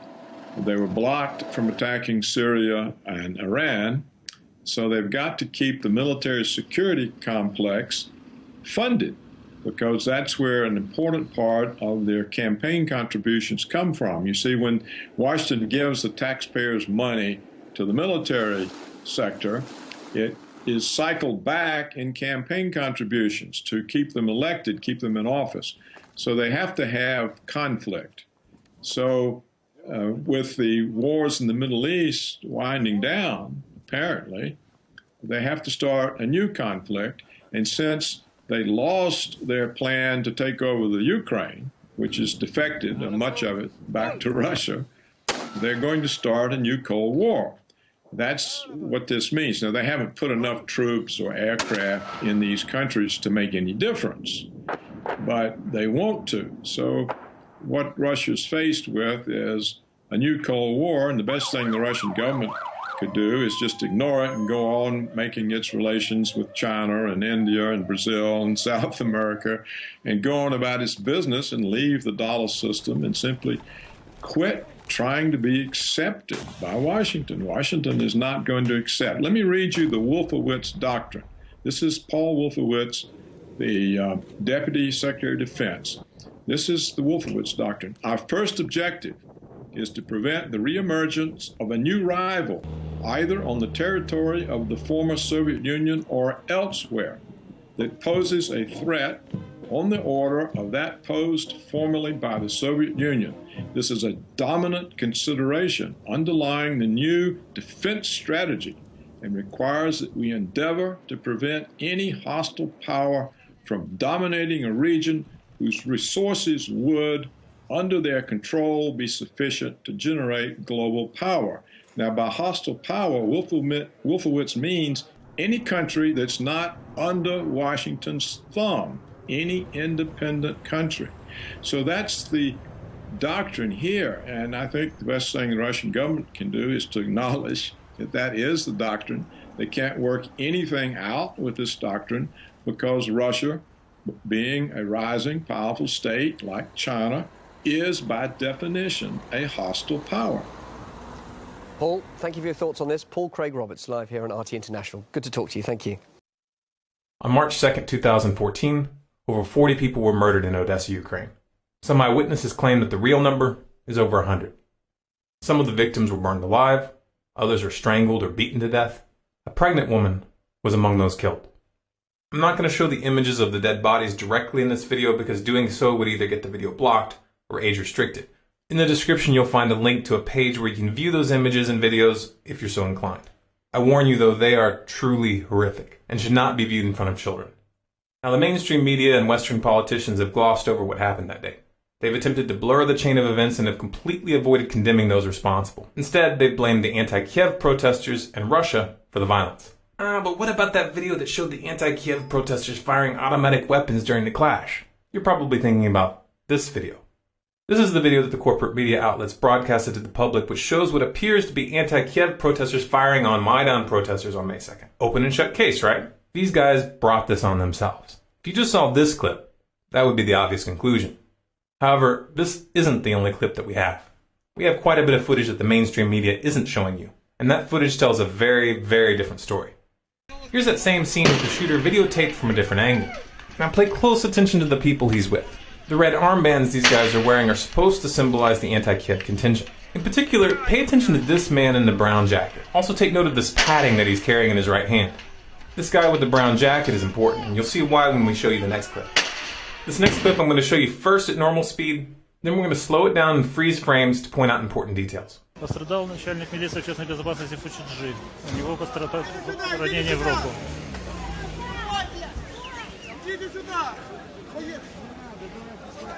Полковник Фучиджи с окровавленной рукой, ему оказывается помощь на месте.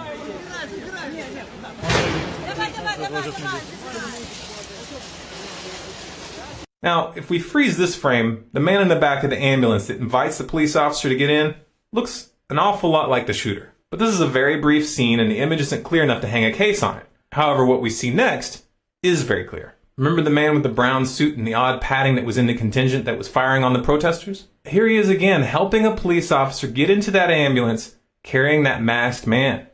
Notice the men with red armbands with him. It turns out we have lots of images and footage tying the police to this provocation. The officer being escorted to the ambulance was photographed and videotaped from multiple angles. Witnesses have identified him as Colonel Fusheji. Here we see him and other police consulting with masked men who are presenting themselves as anti-Kiev protesters.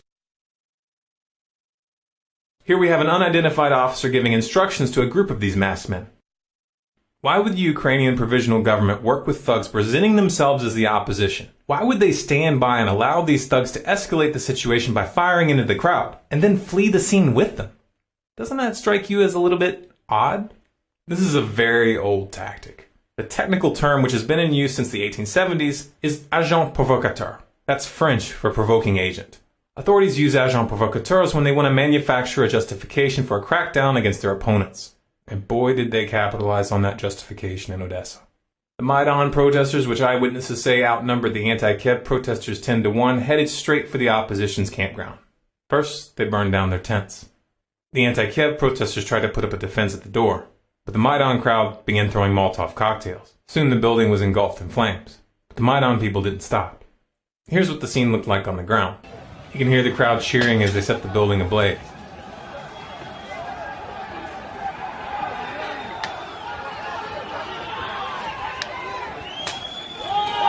In the full version of the video, the Maidan can be seen beating those who try to escape.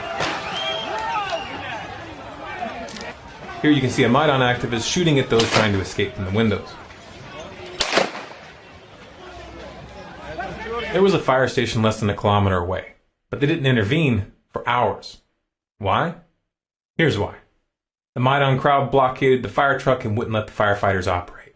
It's not unclear how the fire started, as the mainstream media has been trying to convince you, nor is it unclear who started the fire. Here we see a group of Maidan girls doing their part by filling up Molotov cocktails behind the scenes while the boys are busy using them to burn people alive. This wasn't a tragic accident. This was murder.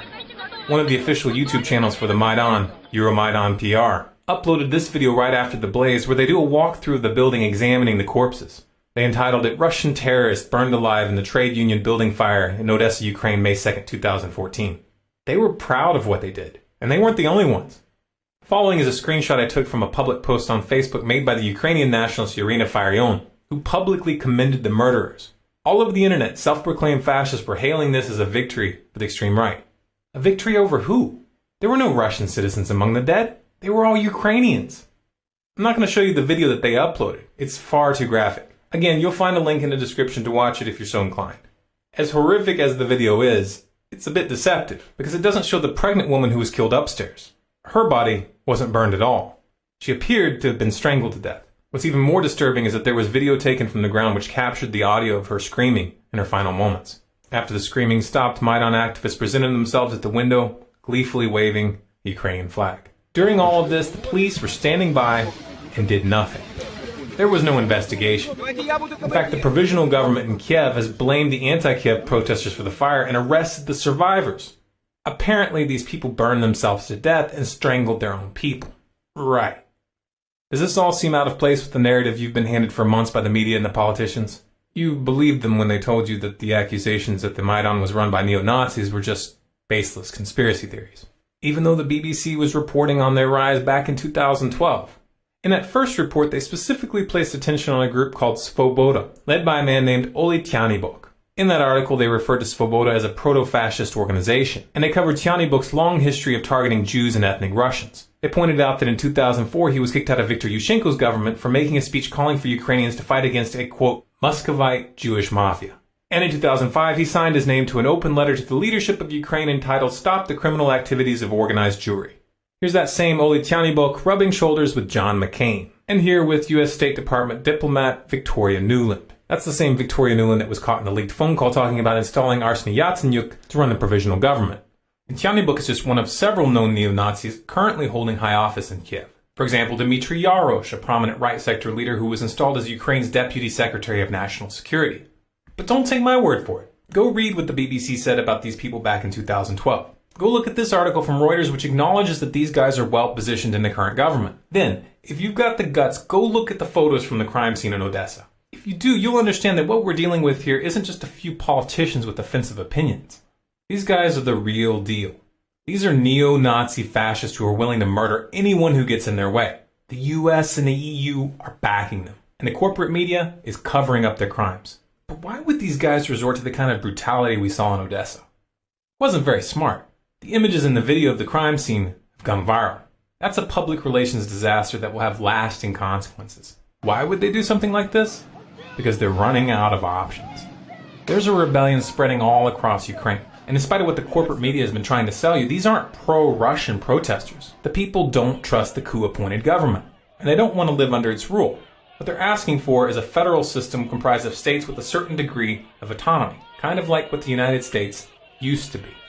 Kiev has ordered the military to put down the rebellion 3 times already, but only a fraction of the Ukrainian military has been willing to fire on its own people. Not only have the troops refused to fight, but many have switched sides and are now fighting for the resistance. Others are on the fence contemplating turning their guns on Kiev and saying so publicly. Mr. Yatsenyuk and company. Еще там company. Большое вам спасибо за зарплату 1200 гривен за 2 месяца. Поверьте мне стыдно. Вы меня слышите? Задумайтесь, потому что мы можем повернуть колонну на вас. That's a serious problem for the provisional government, especially since the IMF made it very clear that the $17 billion loan package that they're offering will be cancelled if Kiev fails to regain control of the east.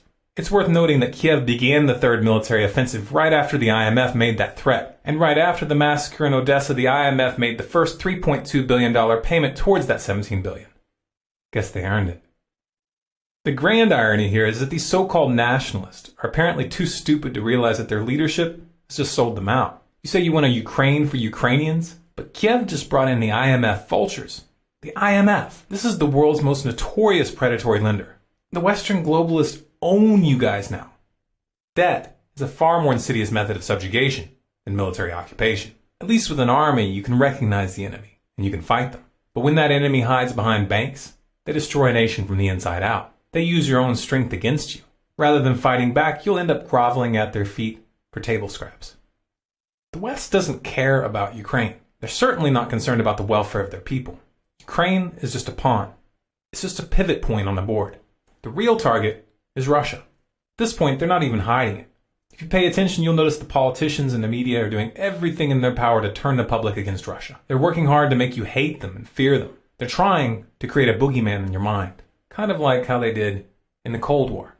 Little details like the facts aren't an obstacle anymore.